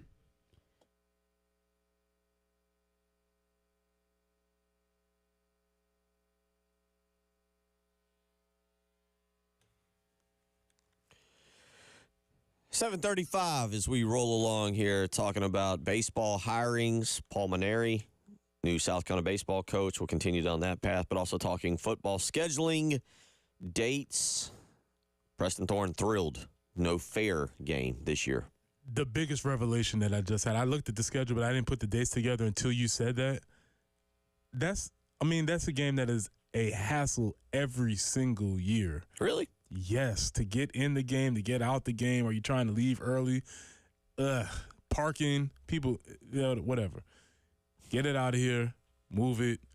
Great job scheduling this year. Okay, all right. So that as far as the schedule goes, I know people are going to I know they're going to complain a little bit. I'm okay with the Missouri game. Maybe you'd want that night game to get that might be the one that everybody will complain about. LSU noon game. That'll be an odd start for them. That'll be an odd start time to be technically an 11 a.m. body clock game if you're into that kind of thing. Did you ever notice that when you were playing? If teams came over and you had a noon game, Mississippi State would come to mind in 2000. The Fade, of course, where they had to come over and it was an 11 a.m. body clock game, but noon game here in Columbia. Yeah, that does change. Does it? It does. It just changed your routine because you're just waking up an hour earlier at the hotel or whatever you're doing. I wouldn't put that much credence into it. It is a thing though. East Coasters, us, when we go west, it's a different feeling. Like if I go to Vegas and I wake up and it's awesome. It's 3 hours. I'm behind the clock, so I wake up normally at 9, or if I was to wake up, say here at 5, I'd be waking up at 2 out there. But did you ever notice that when you went to play? I'm trying to think of another new game. Yeah, we went out to a couple of Central Time Zones games. Again, not that big of a thing. It's just bumping your schedule back. You're waking up a tad bit earlier. You're probably and up that's already. odd. That's odd a little bit from you from the standpoint of like if we us again normal humans, we go on vacation. You're on a business trip essentially, right? Yeah. So you're still running your schedule because it's not as if when you wake up in the hotel, you still have to go to all the same meetings. You're still eating instead of doing breakfast and pregame meal. They put it all together. So now you can either have pancakes and sausage and bacon, or you can have dried chicken and noodles, whichever one you want. Some people would combine them. It's on you. But that's probably about the biggest difference. In terms of South Carolina going, you look at those back-to-back weeks in the mid-season, Alabama and Oklahoma. In your opinion, having been there, how big is that? Those are your fair weeks, by the way. Getting the noon game, getting the noon and getting the early game in Norman. In terms of, you mentioned it, I'm with you. You played at Alabama. Yeah, Alabama to me, people always ask me, whenever I talk to people and they find out I played football, they're like, well, what was the craziest stadium you played in? Or that's never the question. But the real question is, I think Alabama, Vanderbilt aside, let's take Vanderbilt out of the big boy conversation here. Mm-hmm. Let's move them to the kiddie table where they belong. Alabama was weak as a stadium. That was a bad. You went. They were not good. They were not good. That was 2004. Yeah, they were not good. But just even just the environment. The stadium is fine. The fans were okay. There was nothing that was that. You didn't travel in 2000, did you? I didn't travel in 2000. Okay, 2000 was an afternoon game as well, and I think Petty came in the fourth late. And Derek Watson had a phenomenal game, had an incredible catch, came out of the backfield and caught a pass down the left side. But I had an incredible game. But the running back, whoever could have used you that game, the running back, whoever. No, I think not me. We had Cleveland Pickney. If Cleveland couldn't get it done, for sure Preston was not going to get it done. I'm trying to think. Cleveland and Langston, they were going to handle things. Who was the running back? Do you remember if the big running back went down the right side, had a long run that kind of sealed the game, went for a touchdown, went off the right side? I remember because it was running away from me towards the student section. But anyway, that you play. There was two afternoon games in 2000 and 2004, and I remember the 04 game because y'all had a big game. I think Savell was quarterback for that game, and big game. And I remember after the game, tailgating in the parking lot and listening on the radio to the Alabama post game show, and people were just calling and being like, "Changes. I don't care what it is. We lost to them. I don't care. I don't care. Just change the food vendor. Just make changes." The most surprising aspect about that game to me is when I see on TV, I guess I didn't realize that Roman Harper played for Alabama at that time. Yeah. But I see him with his head full of gray hair. I'm like, I played against that dude? Whoa. I am old. Yeah, that Alabama team rolled over, and y'all rubbed their bellies that afternoon. We did. That was one of our good victories. But overall, Alabama. What stunk about that is that was the game before the Ole Miss game. That's what got you to 4-1. Yeah, that's true. I will say about that game though, Joe Namath did come through our locker room, and he was in his full Joe Namath glory. Let's say. Did he smell like Aqua Velva? He was as advertised. There you go. Everything you would want. There you go. Yeah. Fur coat? Not minus the fur coat. It was October, so minus I was going to say, if he was in the fur coat. He had all the accoutrements. I was like, that's Broadway Joe. Wow. It's interesting. So Alabama, again, will be a noon. That is set in stone. Noon kickoff. It'll be an 11 a.m. kickoff there in Tuscaloosa. If you're that's a big thing for South Carolina. That you get that. Oklahoma will be an early kick. Have you ever been to Norman? Never been to Norman. The only time I really think about Norman is watching them play in the Red River rivalry. And so I know that environment is charged up. Can't say I pay attention to Norman on just a regular Saturday. So I'm not really that familiar with what that environment will be like. That'll be interesting. And again, as we mentioned, those 2 weeks, Bama and Oklahoma, fair weeks, and then South Carolina will come back for a night game against Texas A&M. They'll actually have a bye week after Mississippi and Alabama. The schedule, and again, we'll get closer. We got SEC Media Day about a month away. It's July 16th through the 19th. You look at the schedule, Preston, and the more and more I glance at it, I'm not predicting 8-4. I'm not trying to sell you that. I'm not trying to sell anybody that. It is, now that we know the game times, it's actually a more manageable schedule, I think. LSU has to come here. Kentucky, I don't know what to make of Kentucky. Massive game. Mississippi, I think you get the night game. That's huge. Alabama and Oklahoma, the two toughest games probably on the schedule. You get them early there. Again, we do not know the Clemson game because of the fact that the Clemson game is decided by the ACC, so that time will come out 2 weeks probably prior to the game around November 16th, November 18th.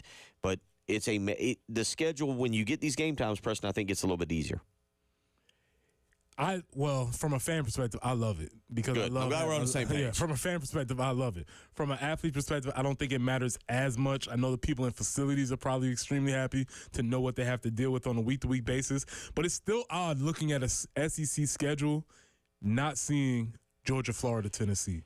It's still very strange when I look at this schedule and don't see those particular teams. Tennessee in particular. Georgia's odd. It's still weird. It's Tennessee, I said this yesterday to a buddy of mine. I was grabbing lunch, and I said, I feel like Tennessee had become South Carolina's biggest true SEC rival. The way things have played out over the last 24 years, really. We were talking about the 2000 game in Columbia that Tennessee came back down and scored. The 0-1 game up there where Colquitt kept kicking it inside the 5. Mm-hmm. The 2002 game where, again, I think they went down and scored in the final minutes. 04, I believe. 03 up there. Demetrius Summers had his best game as a Gamecock. Had a great game, and our number 10 pick, the best player on our team, muffs a punt. Dante, my guy. You know what I'm saying? It's hard. It's very difficult. Overtime game, too. Yeah, it's very difficult. I think it was the first overtime game for South Carolina. When the best player on your team mess up and everybody knows he's the best player, because it's like, we can't say anything here. Yeah. He's the best player on our team. We can't do anything with this. 803-404-6100. We'll wrap up hour 2 when we come back. It's the early game.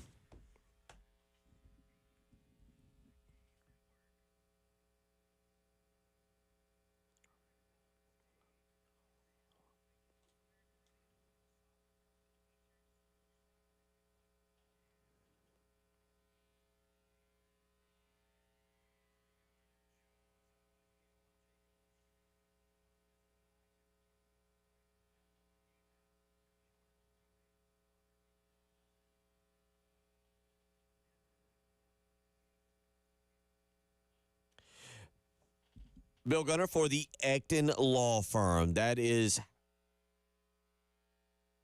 Bill Gunner for the Ecton Law Firm. That is how you can solve all of your tax troubles. That's right. If tax troubles have been keeping you up at night, if they've been bothering you, weighing you down, John Ecton and his team are ready to help you. Just need to give them a phone call and get a free consultation. 803-771-9800. Again, it's 803-771-9800. Again, whether you're here in Columbia, whether you're in Florence or in Myrtle Beach, the Ecton Law Firm has a dedicated team that is ready to resolve your income or business tax issues for good. They understand the challenges you're facing, so give them a phone call. Get that free consultation, 803-771-9800, or you can visit them on the web, ectonlawfirm.com. That's ECTON lawfirm.com. Call the Ecton Law Firm today. Tell them Bill Gunner sent you.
Bill Gunner for Mid-State Roofing for nearly 30 years. Larry Leitner and the family, the team that is Mid-State Roofing, they've been the leader in roofing and waterproofing, and they are ready to help you. You've heard me talk about it. You know those thunderstorms are on the way, those summer thunderstorms that we get. And whether it's heavy rain, high winds, a little bit of hail, you need to be ready for it. And Mid-State Roofing is ready to make sure you are indeed ready. So give them a phone call today and line up a maintenance contract. 24 hours a day, 7 days a week. Mid-State Roofing is ready to make sure that your roof is ready for those storms. That phone number to give them a call, 803-356-1919. Again, 803-356-1919. 24 hours a day, 7 days a week. You'll either speak with an on-call technician or a Mid-State Roofing employee. So give them a phone call, line up a maintenance contract, and make sure your house or your business is ready for the summer storms.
$7.50 on your Wednesday morning. Preston Thorne, Bill Gunner, Jen Jensen as we roll along and talking a lot of baseball, talking the football schedule now. We know the times. We know the time frames, I should say. We don't know the times. We know 5 out of the 12 games. 4:15 for Old Dominion, 80 days away. 3:30 for Kentucky. I was right on that, right? Okay. 12 o'clock for LSU. I'm a fan of all of those. noon for the road trip to Alabama, and 4 o'clock on. That'll be the streaming game, by the way. I didn't mention that. Wofford will be the streaming game. That will not be actually televised. It'll either be on SEC Network Plus or ESPN Plus if you have any of that. Yeah, it doesn't. I guess. Yeah, whatever. And honestly, I mean, yeah, okay. Baseball coach been hired, and softball coach is hired, and golf coach, and football schedules. Are you guys not on top of the leading story?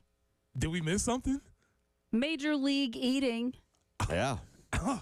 The Joey Chestnut drama. Have you? How could we?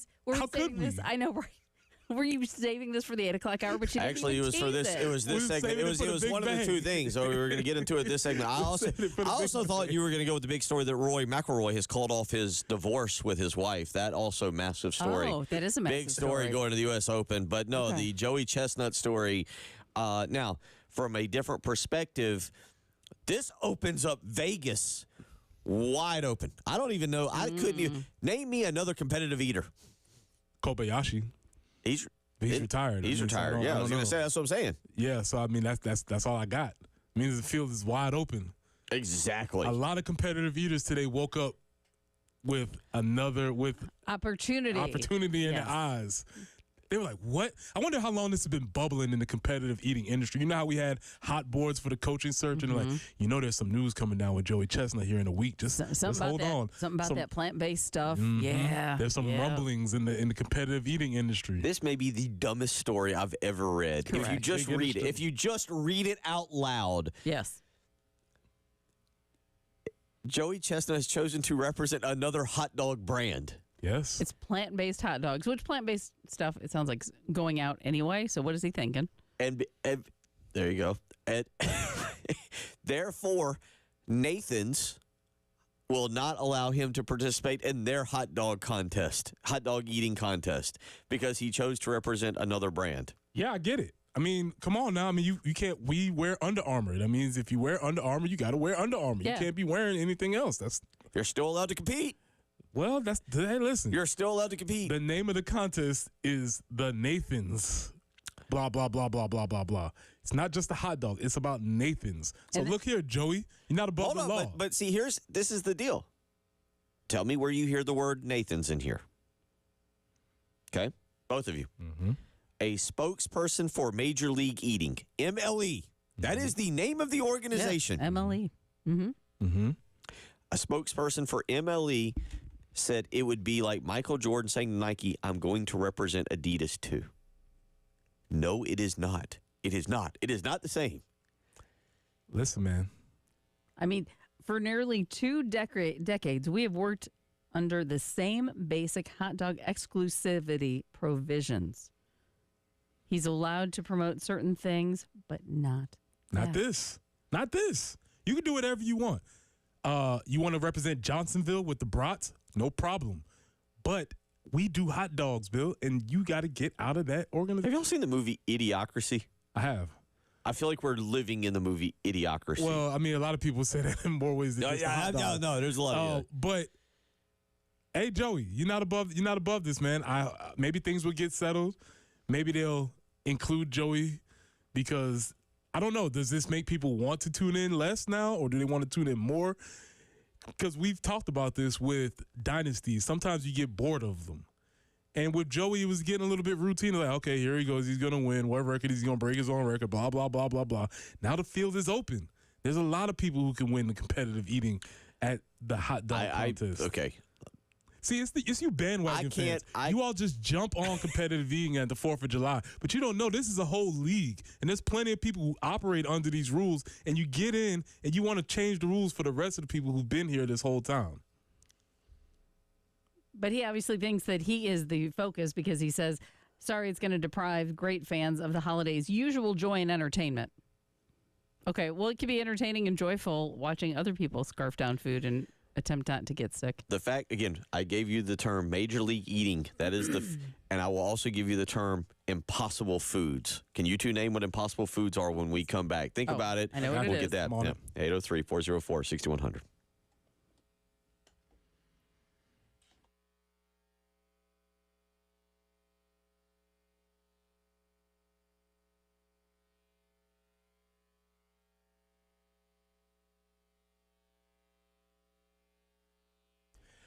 Got chronic joint pain, not having success with steroids, but trying to avoid surgery? Well, thankfully, there's a better way. And now it's available here from the medical professionals at QC Kinetics.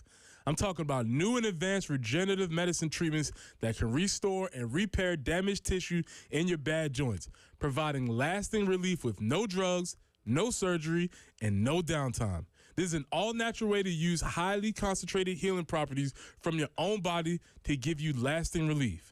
So if you've got joint pain due to arthritis, knee pain, hip pain, or shoulder pain, don't just think the old ways of dealing with pain are the only ways. You need to learn more about these new regenerative options that can change your life. So call QC Kinetics. It's a free consultation with local medical professionals. Call 803-281-6860. That's 803-281-6860. Again, 803-281-6860.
Busy morning up there on I-26 eastbound.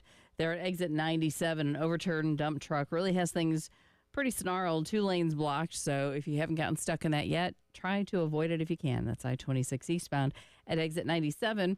Also I-20 eastbound at exit Highway 378. I-77 northbound at Percival. I-77 southbound at Decker Boulevard.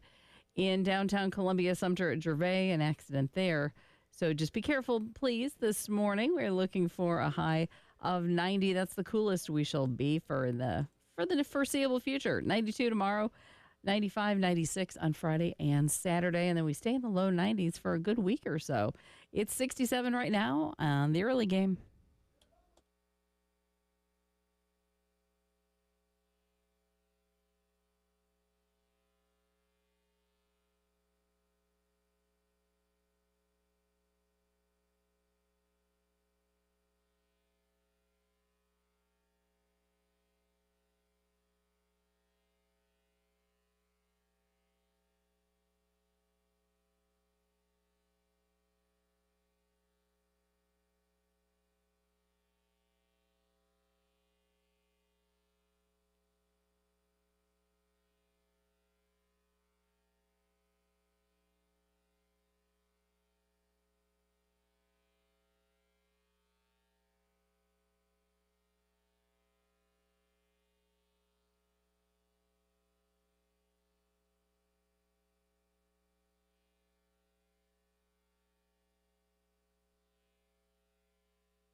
8 a.m.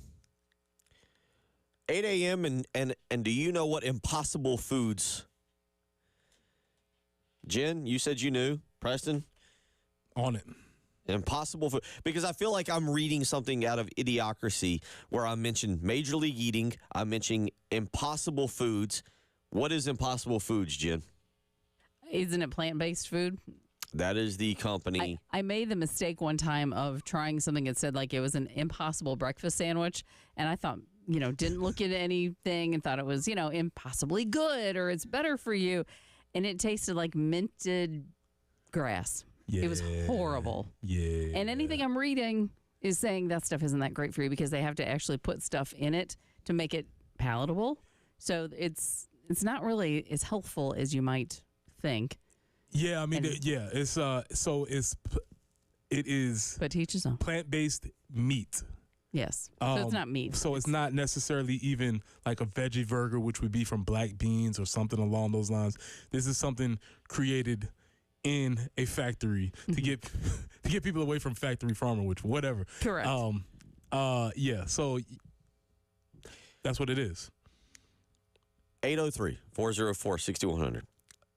They compared this to Michael Jordan telling Nike he was going to go to Adidas. Mm-hmm. That's not true. What do you got? This is the comparison of Michael Jordan going to Keds. Give me another shoe product. Give me another brand. What do we got here? Skechers? Like, I don't know. I don't know. Puma? But Puma's solid. This is a totally different thing. Reebok? Well, It's totally Reebok's different. That's what yeah. I'm with him. Like British Knights, BKs. BK's was all right at one time. Did you? Oh, Part of really? this was all the things you're naming have a segment. I don't By know the way, what the segment is for Impossible Is it Foods right now. ironic? What does it mean that the CEO's last name is McGinnis? I'm just going with a beer there that I've never had. But yeah, this Joey Chestnut story and it's reading it is just stupid. It's just stupid. This is another quote out of this story that Major League Eating has said. MLE and Nathan's went to great lengths in recent months to accommodate Joey and his management team, agreeing to the appearance fee and allowing Joey to compete in a rival, unbranded hot dog eating contest on Labor Day. Yeah, Joey's gone rogue. You got to nobody is above the MLE, Bill. I don't care who you are, how many championships you've won. You think you're bigger than the league? You're not. Get out of here. We will have plenty of people who will step on that stage and gorge themselves with hot dogs, and we will watch it regardless if you're there or not, Joey. Nobody's bigger than the MLE. You are just a weenie. There you go. For nearly 2 decades, we have worked under the same basic hot dog exclusivity This guy's got provisions. Too big for his britches. However, this is again according to Major League Eating. However, it seems Joey and his managers have prioritized a new partnership with a different hot dog brand over our long-time relationship. Well, he is assuring his fans, he's rest assured, you'll see me eating again soon. Stay hungry. This is the dumbest. Welcome to the summer, folks. It's a big news in the MLE world. Find a message board, see what's going on with the chats. I'm sure there's things. Matter of fact, I will do a deep dive on the MLE message boards and bring it back tomorrow. That's my job. It's the kind of content we bring you right here on the early game, as well as baseball coverage. Because yesterday, not just baseball, but South Carolina naming 3 new head coaches. I don't know if that matters. I don't know if that matters, Preston. But it is interesting that it does feel like a big undertaking for Ray Tanner to have to hold 3 different job searches for, as Ernest said earlier, for coaches who did make the postseason. Yeah, by the way, I think Coach Tanner's making a statement. He's saying that what they've done. Is Tanner making a statement or is South Carolina making a statement? Who is this? What do you mean? Do you think this all comes from Ray Tanner, or does this come from people that have influence that say we expect better?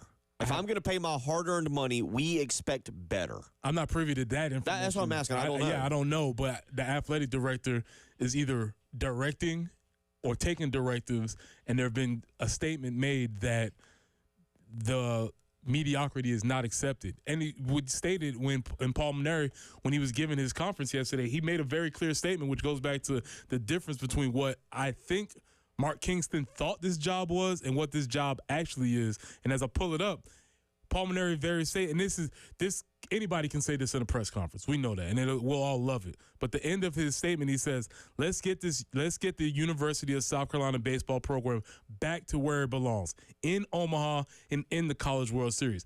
Yes, that's just what anybody would say at the press conference. But again, we just had the previous coach say, well, we did pretty good. That's a good point.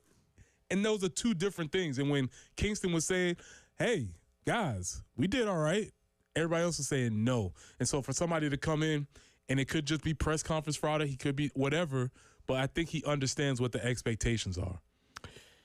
He's been around it. He's been successful. I like the hire. Did I get caught off guard, as many of you did, as I learned about it, in the manner that I learned about it? Yes, I was caught off guard.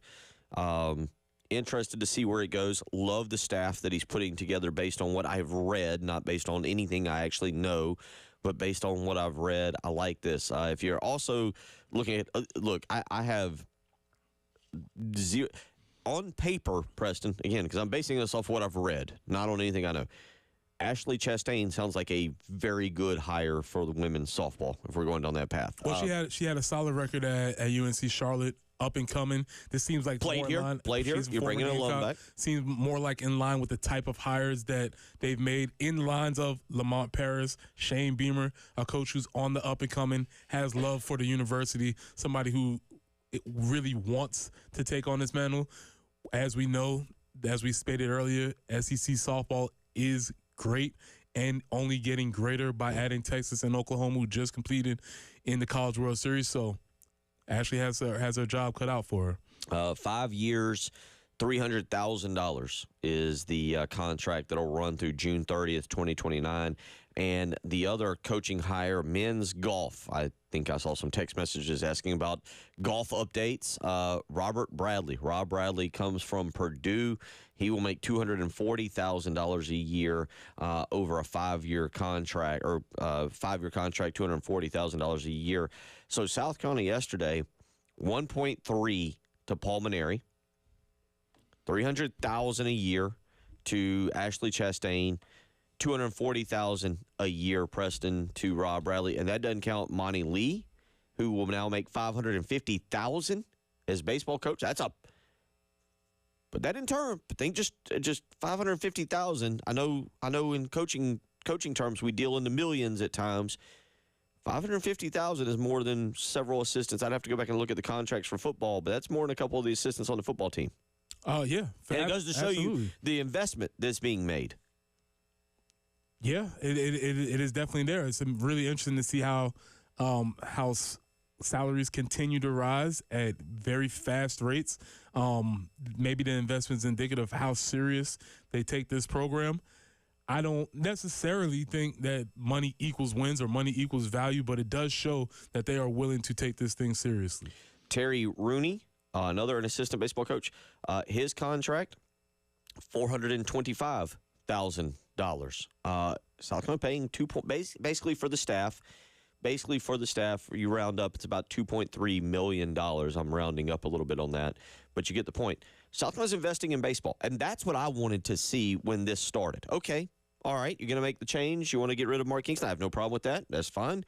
Are you going to invest in your baseball program to put it back amongst the elite nationally? Yeah, it seems like they went out and made a hire that was off the grid, as we said earlier, off the beaten path that we didn't expect, but it checks all of the boxes that people wanted. You wanted somebody who's been to Omaha.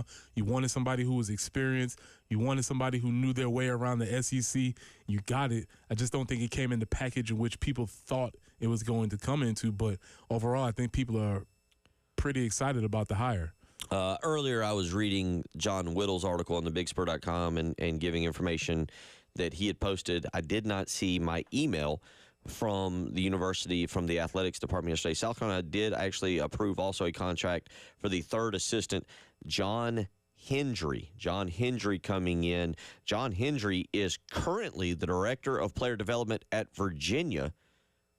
I mentioned that earlier. I knew that they were withholding a name because he was in the College World Series, but John Hendry will be the third assistant on this. Does not give me how much they're paying him, but John Hendry coming in, he will be the third assistant, Preston, and he is the director, again, as I mentioned, director of player development. In 3 seasons with Virginia, Hendry has helped the Cavaliers to 3 straight College World Series appearances, including a trip this season after they knocked off Kansas State in the Super Regional. So there's your staff. Terry Rooney, we mentioned, supposed to be a ace recruiter. Monty Lee, who we know to be an ace recruiter and obviously has strong ties. Will be interesting. We're going to get into some, I guess I got to do a Thorns, Buds, Roses on Cruz. That's right. You're Cruz back. Coming up next. I will throw this to you. All right. A lot of players and recruits put their name behind Monty Lee staying on. They got to back it up now, right?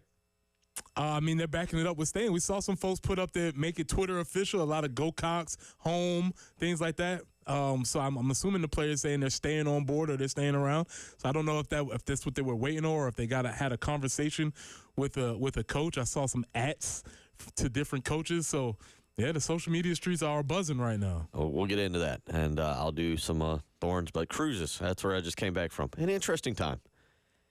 Learned a lot. You're listening to Preston Thorne, Bill Gunner, Sheet Jensen. It's the early game.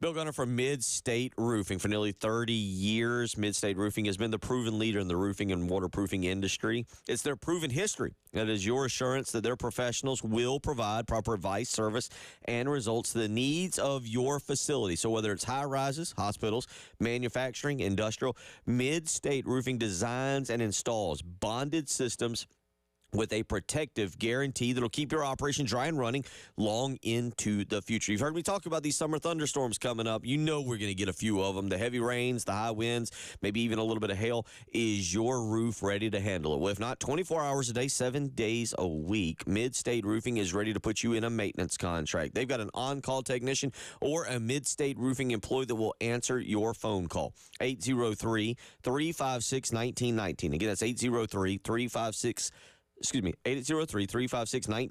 Give Mid-State Roofing a call today. Tell them Bill Gunner sent you.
And things still a mess on I-26 eastbound at exit 97 due to an overturned dump truck. So 2 lanes are blocked there. So hopefully you've not gotten in the middle of it. And if you have, I apologize, and we'll try to entertain you as best we can. I-77 southbound Decker Boulevard left lane is blocked. I-77 northbound Percival Road, we do have a report of an accident there, as well as Old Farm Road at Highway 1. Sumter Street at Gervais in downtown Columbia, getting that cleaned up. And Two Notch at South Lake Drive, also an accident. 90 for the high today, 92 tomorrow. Then the burners go up for a few days. We're about 95, 96 for Friday and Saturday. Low 90s on Sunday through early next week.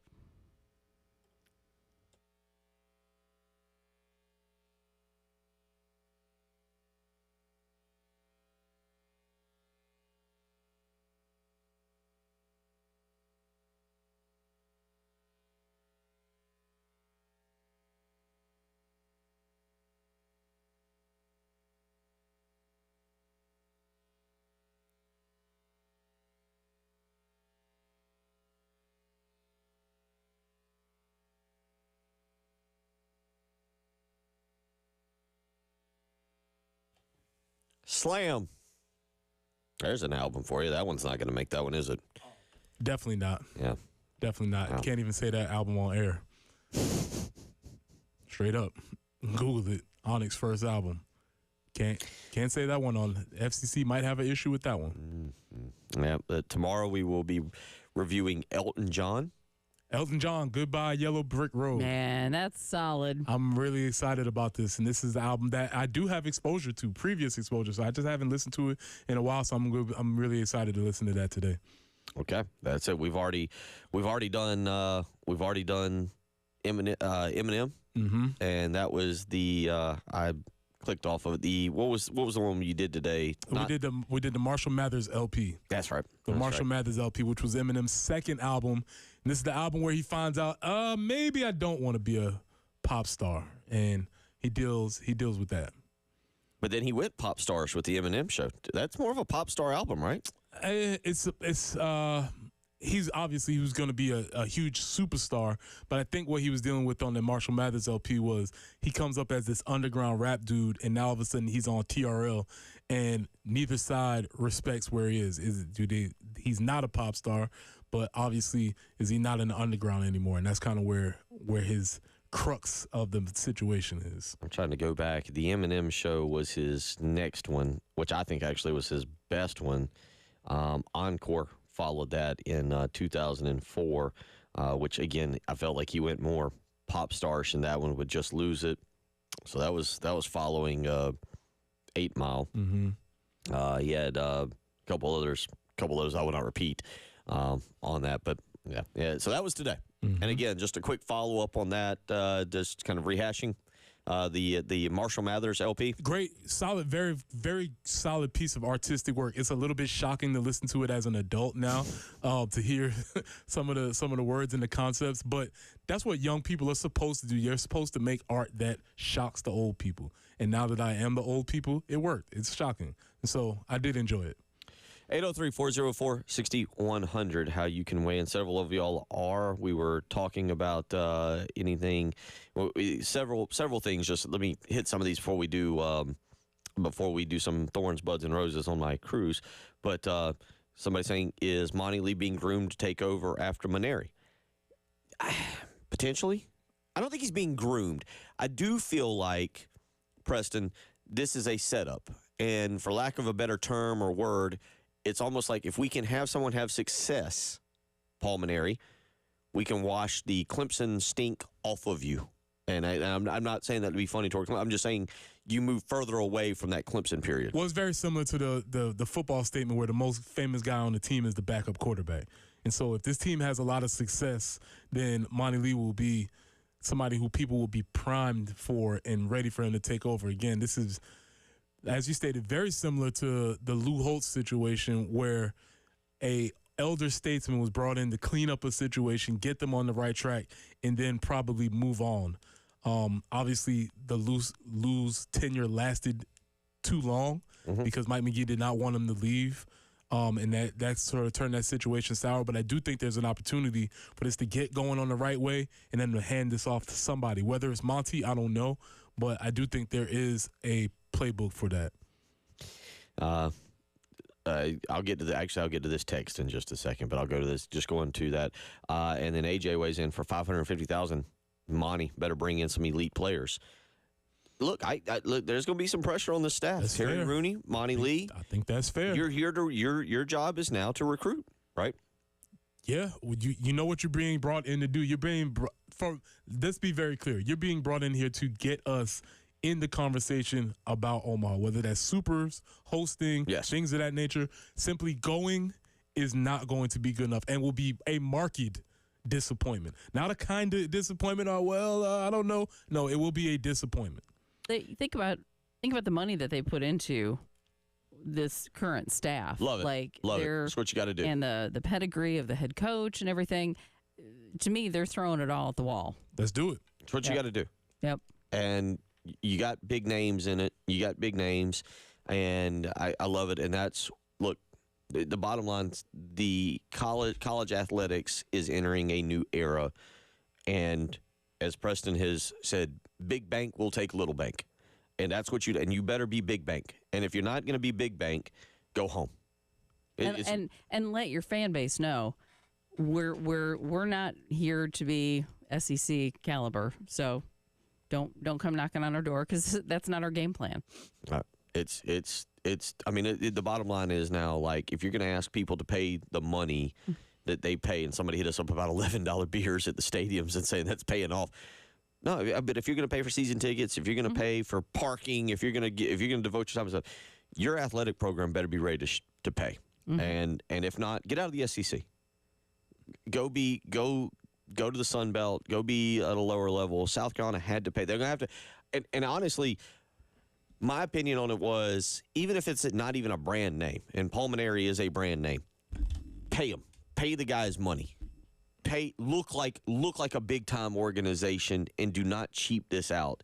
And I have no clue. They're paying the golf coach $240,000. I have zero clue where that sits in terms of golf and men's golf. I have no clue if $300,000 to Ashley Chastain for softball is middle ground, is low ground. I have no idea. $300,000 is nice. I would love to have $300,000.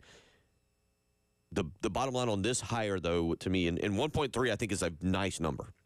I said 1.5 to 1.7, but 1.3 is fine. Well, it puts us dead in the middle of the SEC. So there are teams that are above it. Obviously, you have Vanderbilt, Florida, LSU, Ole Miss, Tennessee, Texas A&M, Arkansas, Mississippi State are above it. Chris Lee Notice makes 1.3. So that puts him right there in the middle. And obviously there are teams that are below. Yep. And so it's right in the middle. The only thing I'll say is Mainieri's made money. He's financially should be fine from his time at LSU. He might not have needed 1.6 or 1.8. He might not have needed that. Everybody loves money, and we love to have it. I get it. But you see what I'm saying? Like, you might not have had to have some wild number like I thought you might have had to have to get, say, a Chris Pollard from Duke or a Tom Walker. He also was coming off the bench for 3 years, so he didn't have that much of a leverage. He was coming off the bench with a hurt back. And he turned down Miami. He turned down going home. Well, we don't know what number that was. That's a great point. So, I mean, both sides had some leverage in the play. And like I said, I think we fell in the middle. There's room for growth. And I think that's fine. But Bill, let's not mistake. Just because I have money doesn't mean I want more money. I want. Oh, no. I get. Look, I'm not turning down money. He's 66. He's got grandkids to feed. I want more. And he's looking at most people are calculating, and you probably get to this stage, it's like, what's my last 3 going to be for this pension? Like, I'm trying to get the most. Mainieri's like, let me get in that South Carolina system. Let me get some more. At 66, I have no problem with the age, by the way. The age is a non-factor. He's not throwing the curveball. He's not running down fly balls in center field. He's not playing shortstop. Does he know how to communicate? And by the way, I don't worry about NIL either. We might come back to that. We're going to get into the cruise a little bit. But coaches in NIL, people are like, oh, how do you navigate NIL when you haven't done it for 3 years? It's pretty simple, right? Hey, what do we have to give for NIL? Oh, okay. Here's how I handle that. Like, yeah, and that's presumably where Terry Rooney and some of those other guys would have those conversations, or maybe be able to explain some things to to Paul that he may or may not be up on. I don't know. Apparently he's been in. It's not as if he's just been out golfing for the past 3 years. He's been in conversation, so he's aware of what's happening. And look, to me, Paul Mainieri's job is very simple: teach fundamentals, coach a baseball team. Let the other guy, let Terry Rooney and let Monty Lee, as you mentioned, guys that have been around it, let them bring you players. And then when you get players in your dugout, coach them up to throw the ball to first. I want to see a lot of two hands, a lot of that's not hitting the cutoff man. Yes. A lot of that. That's all I want to see. Just we're going to play fundamental baseball. We're going to hit, we're going to pitch, and we're going to catch. And that's going to take them far, especially when you add the talent in. That's what you want. 803-404-6100. We'll get into some thorns, buds, and roses when we come back. You're listening to Preston Thorne, Bill Gunner, she's Jen Jensen. It's the early game.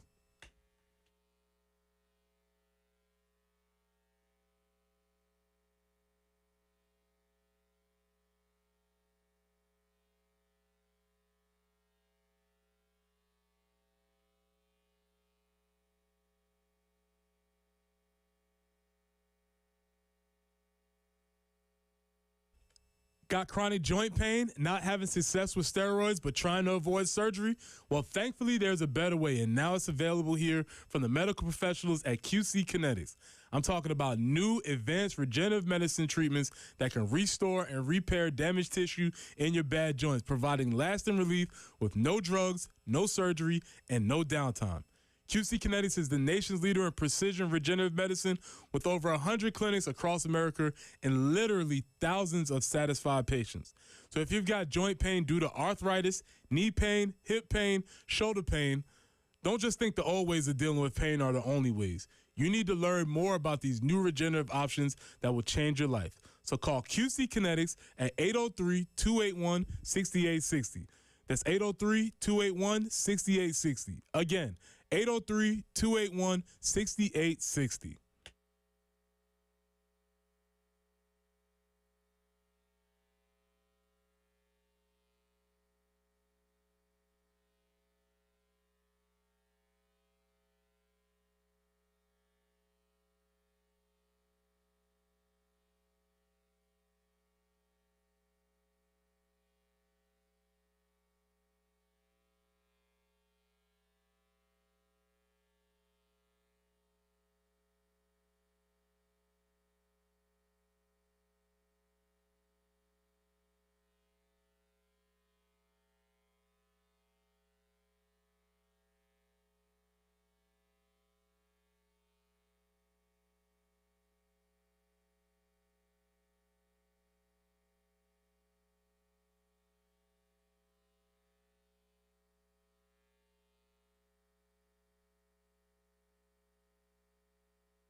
I-26 eastbound at exit 97, still working up that earlier mess there. Overturned dump truck really backing things up. So that's I-26 eastbound, exit 97. 2 lanes are blocked.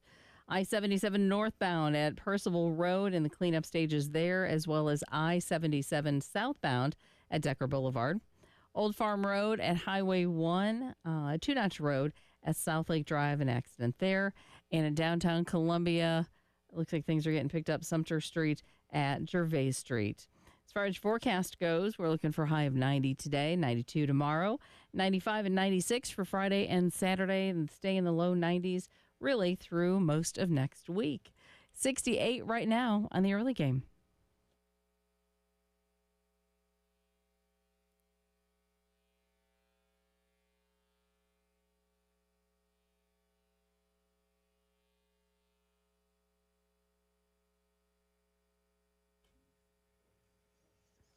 .33 as we kind of start to wrap things up here. I'm back for a few days. Today, tomorrow, Friday, Monday, then vacation. I think we're all off next Wednesday. Correct. We're all off. I think everybody's off next Wednesday for Juneteenth. But we will.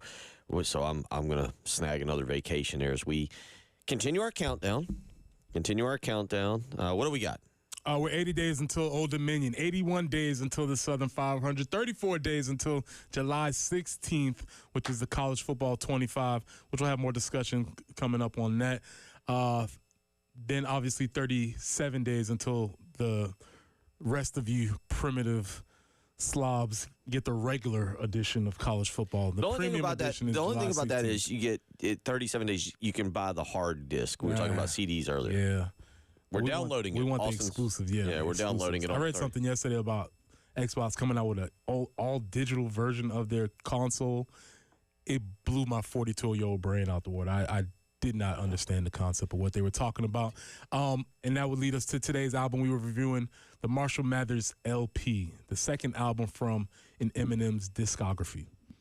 And you've got me. I will get in the car when I leave here, and I'll actually play more of the next album. Eminem's next album, but that also leads us to tomorrow where Preston will be reviewing Elton John. Elton John, Goodbye Yellow Brick Road. Boy, are we going from one genre to another. Very excited about that. All right, you want me to do something? And Here we go, man. We're going to set this up, Jen. We got to cue it up. Normally we do it on Mondays, and it's my normal thing. I do my Thorns, Buds, and Roses reviewing the weekend. But our guy had a big weekend. And so today, the debut, Bills edition, Bills, Thorns, Buds, and Roses.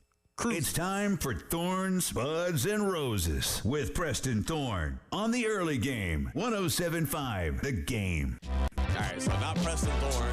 It's a different edition. So cruises are interesting. You two have ever been on a Jen? Jen, you ever cruised? I've not. Have not. Okay, all right. That's why I'm interested. All right, Thorns. There's not a lot to do.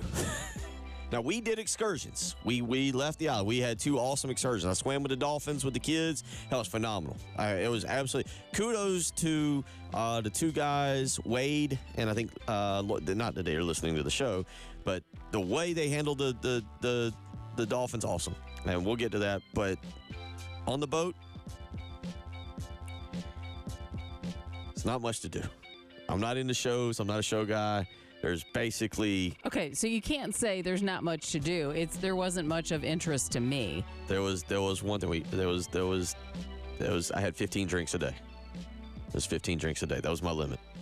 So cruising, if you get that C day, that's a Thorn. Okay. Had to spend the $75 for internet for me and the 2 kids. $75. Gotcha. Okay, so that's the Thorn. That was the no base. I had no clue on sports. What I got was intermittent when I would get in range of cellular towers in the Bahamas. That was the Thorn. Buds. I might do it again. Okay. I might do it again. I'd like to see, like, I had kids. I might want to see what it's like without kids, where you're a little less encumbered, I guess is to say. I mean, it was interesting. So family time wasn't a focus. He'd rather go and... No. Okay. What I'm saying on a cruise, like, I don't know if I would do it because I don't know if I would do it again with the kids. I don't know what's better. I'm going to find out next year. fly to the Bahamas and stay at Baja Mar or at Atlantis and take them and be like, all right, we're here at a resort. Go get them. Whatever you want to do, go get them. Mm-hmm. Or to cruise. I don't know yet with the kids. I got you. And because they got Sunday we were on our cruise day. But I might take a cruise again. It's a possible. And play. also, there's different cruise lines. There's different places. Yep. Like, Different all right, focus on I'm not anti-cruise. Roses. That was an awesome trip, man. Swimming with the dolphins, absolutely awesome experience. Those dolphins, and I swam with them, or they swam with me. I'm not sure who swam with whom, because I was swimming. And for a person who was, my athletic career is behind me. It's in the rear view. I was swimming. You felt I was the power? diving. You felt it? I was, and that was awesome. I gotta. Here, I'm going to show you. I haven't bought these yet, so it's going to say proof. But I'm going to show Preston a picture here, and I will let him describe what is happening in that picture. Oh, Bill's getting very up close and personal with Flipper. Bill and Flipper are becoming one. You can't. I don't know if you can see that. Oh, yeah. Yeah. Kiss. I kissed the dolphin on the lips. Kissed it. Hugged the dolphin. Nice, dude. That was awesome. We went to Radio Beach in Bimini on Saturday. The whole family went. Awesome. I had a blast. Absolute roses, man. Those excursions, everything, absolute blast. Again, none of these cruise people are listening, but we had called the Alchemy Bar on the back of the boat. Alexandria, who was from Montenegro, was the bartender, and they would make old fashions, cucumber sunrise. They would make specialty drinks that were high end. Awesome. Absolute awesome experience. Not so much to the blackjack dealer. That should have gone back into the thorns pile. But no, it was really, really cool, really neat. Very blessed to be able to do it. The 14 and 12-year-old. So that's your thorns, buds, and roses. Thorns. Whew, gambling and drinking on a cruise. I might need one other thing besides buds. I might actually do it again. And roses, awesome trip with the kids. The swimming with the dolphins was phenomenal. Just the experiences that you get, watching their face. I was telling Preston off air, watching my two kids, my 14 and my 12-year-old, interact with each other and be friends with each other and hang out. One of the best experiences of my life. Absolutely, awesome. There you go. There's a cruise edition of Thorns, Buds, and Roses. The cruise edition of Thorns, Buds, and Roses. Yeah, I'm just gathering up intel. I just keep talking to people. There's people that want to do it. I've been pretty staunchly anti-cruise. I don't know, man. I think it's maybe I'm softening on it. I think it is one of those things where you have to do it once in your life to get your own opinion. To make my own decision about it. To get your own opinion on what it is. And again, for kids, it's neat. But I also see they can only do so much pool, and they had the slides and everything. And it was cool. My son at one night, 11:30, he's like, "Hey, Dad, I'm going to get food down at the buffet." I was like, "All right, knock yourself out. Yeah. Go get it."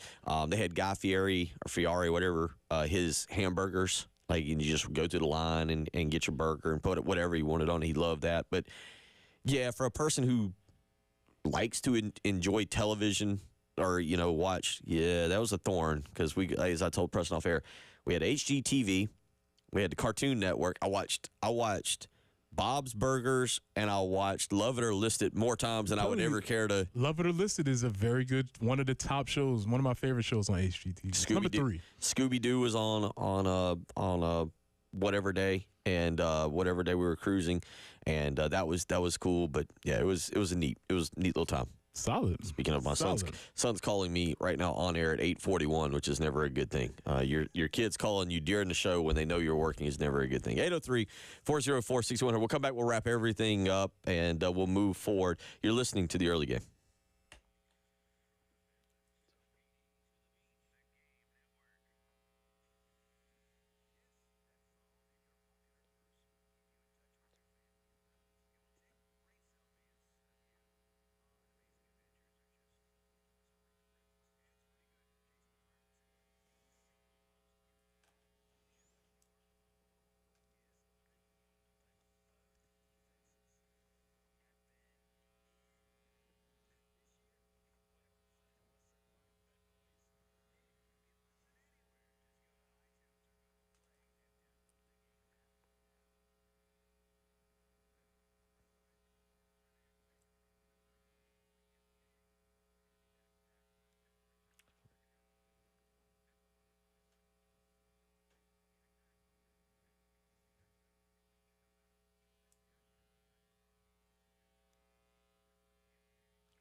Wait, what?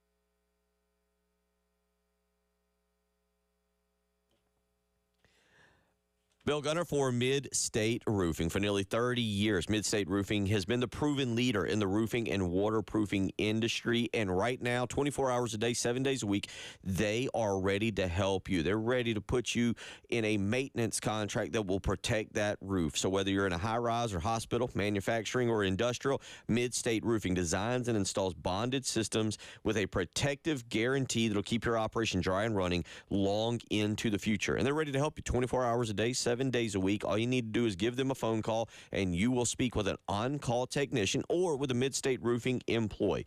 The phone number to do that, 803-356-1919. Again, 803-356-1919. You can visit them on the web. MidstateRoofing.com is how you'll do that. Again, you'll speak with an on-call technician or a Mid-State Roofing employee who will help put you in a maintenance contract to protect that roof. So if you've got a leak, let Mid-State Roofing take a peek. Bill Gunner for the Ecton Law Firm. Whether you're here in Columbia, whether you're in Florence, or in your Myrtle Beach, if you've been suffering through the stress of tax troubles, if they're weighing you down, they're bothering you, you're struggling to sleep at night because you're thinking about these tax issues, it's time to call John Ecton and his team and get a free consultation. 803-771-9800. Again, here in Columbia, in Florence, and Myrtle Beach, they have a local team dedicated to resolving your income or business tax issues for good. Don't let this be a stress in your life. Tax issues can be scary. They can be terrifying. But John Ecton and his team are ready to help you, whether it's taxes, levies, or liens. They know what to do. They got a local team ready to help you. Make the phone call today. Get a free consultation, 803-771-9800. Visit them on the web, EctonLawFirm.com. That's ECTON, lawfirm.com. Tell them Bill Gunner sent you.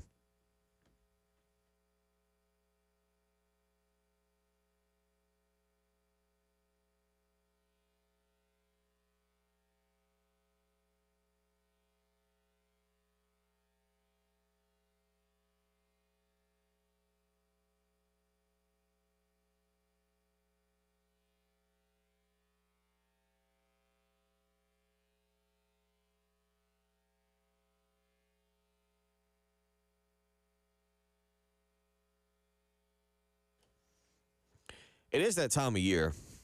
Vacations start happening. Thomas has sent us some pictures of Atlantis. He says he was there in the Bahamas. I got to look, Baja Mar or Atlantis, one of the two. Both in the Bahamas. Heather weighed in this morning, said fly all day. I understand that. I would encourage Jen, you and the kids, they're of age. It's interesting. It's different. Jeff weighed in. We were on Carnival, by the way. I should point that out. We were on Carnival, and Jeff said I would recommend Carnival Cruise Line, a lot more laid back than others. Norwegian and Princess are more of the old school formal dress for dinner. Carnival, more of a vacation vibe. They did have a tequila and a rum bar. It's a good time there. And then a texter weighs in and says, when you're a teenager, sea days are the absolute best. It's like Vegas for people under 18. Like I said, I've never done it. I'm just gathering information.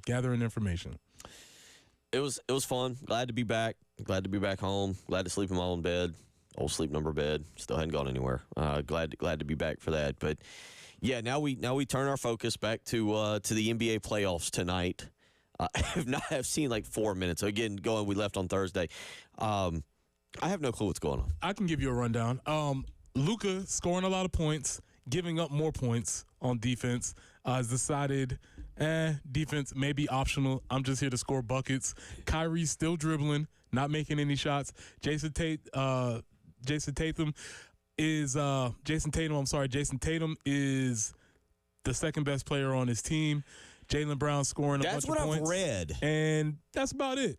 Yeah. Jaylen Brown, the few highlights I caught, has Jaylen Brown basically been shutting down Kyrie Irving. Height difference, stealing the ball from him, just limiting, forcing really, really difficult shots. Tonight, by the way, Boston fans booed Kyrie very loudly, in which he said, I thought it was going to be louder in here. It was very loud. I don't know how much louder he thought it was going to be, but you can hear it on the TV screen, so expected. That. So they both played their parts in that. Yeah, and again, Kyrie, I in a way, I'm kind of pulling for him. Like, I don't know if I care to see them win. I don't know if I care to see Boston win. I don't have a dog in this fight. But yeah, tonight, Joe Mazzulla's being weird as ever. Still a weirdo. It feels like the coach that fell rear end backwards into a great situation. For sure. Like, what is it? What was your boy from Miami? No. What was the Udo? I'm blanking on the former coach's name who got caught in a situation with employees. Know what I'm saying? Like, and ended up. It feels like Joe Mazzulla, who is odd to me because I remember watching him at West Virginia play basketball. It feels like he's fallen rear end backwards into a great situation, and it's just like, hey, you guys score baskets and stop them from scoring baskets, and that's how we win games. Like, I don't know how much coaching he's doing. He thinks he's doing a lot of coaching, so there's that. But I would say you haven't missed much on that front. If you want to tune in tonight, Joe Mazzulla, by the way, is younger than both of us. Yeah, he's 35. Yeah. Like, again, it feels like he's just standing over there on the sideline clapping and like, good job, guys. Way to play basketball. Clapping is still not calling timeouts. That's Joe Mazzulla. For the record, tonight, Mavericks, 2.5-point favorite. Is that a take? That's a Vegas, but that feels like Vegas is setting somebody up there. Yeah, I wouldn't take that. Yeah, we got – so you got NBA playoffs tonight again. I will say, even though I was out and I'll probably flip it on tonight and watch a minute of it. I thought I'd be a little more – there you go. There's the clips I was watching of him just ripping up. Yeah, we got our TVs on here in front of us. But I can't say how invested I'm going to be in this series. Sometimes just because it's the NBA Finals, I get into it and be like, oh, okay. Like, Kyrie Irving and Luka are fun to watch. Jason Tatum and Jaylen Brown are – well, they play basketball. They're good basketball players. Big difference. Two dudes are fun to watch. The other one's just good at basketball. Did I miss anything with LeBron? Has LeBron done anything? Well, he's conducting a coaching search for him and his son. Yeah, about that. That's we'll try and knock out a few other topics real quick here in a second. What does that say about LeBron if Dan Hurley's like, I'm going to stay here at Connecticut. I don't need $70 million over 6 years. I don't know. I don't know what it says about LeBron. I don't know, because LeBron was definitely the one conducting the search, and he would not have gotten hired without LeBron's approval. So I don't know what it says. It's interesting. The NBA draft coming up in 2 weeks. I think it's 2 weeks from tonight or 2 weeks from tomorrow. I forget if it's the 26th or 27th. The Lakers, if they take Bronny, that's selling out the franchise, right? Like, you're the Los Angeles Lakers. Correct. You don't sell out the franchise for one guy. You've had Magic, you've had Wilt, you've had Kareem, you've had Kobe, you've had all these players. You've had Shaq, I guess, if you want to throw that in there. By the way, Shaq was some large part of this Carnival Cruise Line. He was on the little Carnival channel telling us how to properly put on our life vest. Of course he was. And also the muster station where you have to go in case something like goes really wrong. And I watched that little television bit about 97 times where he's like, I thought it was mustard. I brought all kinds of mustard. But you don't sell out your franchise by drafting Bronny. Like, the Lakers are done, right? They got to restart. You pay for Wemby. You pay for Luka. You pay for somebody to restart your franchise. Well, yeah, the problem is they thought they were doing that when they had Anthony Davis, and that hasn't materialized. So they're going to hitch their wagon to LeBron for 2 more years, and apparently if that's going to happen, they're going to have to make a concession on the draft pick. The other, I guess, hot topic while I've been gone, I guess it's a hot. I don't know how much. I honestly don't know. But how much Caitlin Clark discussion had there been? Enough. Yeah, there was plenty. It's enough. We'll see how it's dying down. We'll see what the conversation is. Obviously, getting back towards basketball. But yeah, there was enough. What was the takes? What was your? Did you have an opinion? Yeah, my general take was that they picked the 12 best people that they thought were for the Olympics that year. My conversation, we talked about. Bill, have you ever been cut? Yes. And when you were cut, did you feel like you were snubbed? I was misidentified. Ooh. Thought I was a 7th grader, not an 8th grader, and that I would make the team next year. Basketball. Mm-hmm. Yeah. How'd it feel? I got to be the team manager. It was being the team manager that it was then. That's what they should do for Caitlin. Let her be the manager? Just let her be the manager. I'm okay with that. I think she just needs rest. I really do. I'm so tired of this conversation because she's got time to do this, and she's been so over the top, swamped, and has had so much. Let the girl have some time off. That's a good point, actually, because you're right about that, because she went straight from Iowa into the WNBA. All the media, all of the endorsements. Well, in all honesty, you sign up for it, and she's not. You do. She's not being underpaid for her efforts and her work. She does need to get out of the news for a little bit.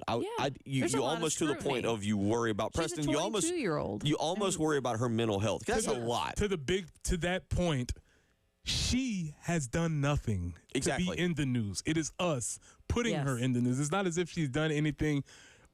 There hasn't been anything actually controversial except for the fact that we want to make it news. Yeah, we are. I don't think she should have been on the team to begin with. I don't think she's good enough, and I know that's crazy, but she's got a long way to go. Yeah, which is fine. But I do genuinely feel bad for her. We'll do it again tomorrow. We'll be back. We'll find more topics. Less cruise talk. Y'all have a great day.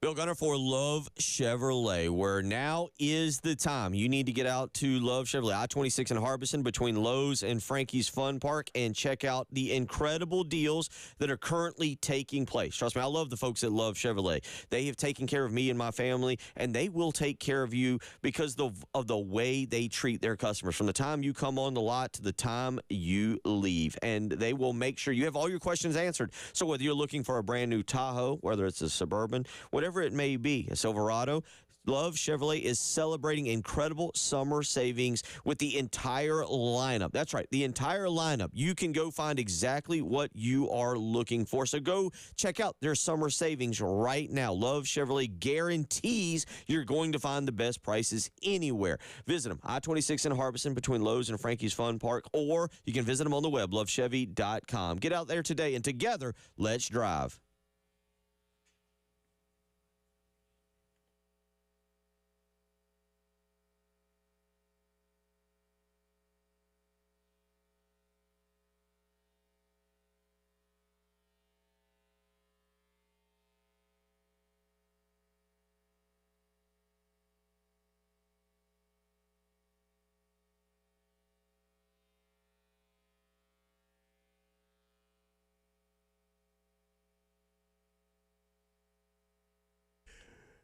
Got chronic joint pain, not having success with steroids, but trying to avoid surgery? Well, thankfully, there's a better way, and it's now available here from the medical professionals at QC Kinetics. This is an all-natural way to use highly concentrated healing properties from your own body to give you lasting relief. I'm talking about new advanced regenerative medicine treatments that can restore and repair damaged tissues in your bad joints, providing lasting relief with no drugs, no surgery, and no downtime. QC Kinetics is the nation's leader in precision regenerative medicine with over 100 clinics across America. So if you've got joint pain due to arthritis, knee pain, hip pain, shoulder pain, just don't think the old ways with dealing with pain are the only ways. You need to learn more about these new regenerative options that can change your life. So call QC Kinetics at 803-281-6860. That's 803-281-6860. Again, that's 803-281-6860.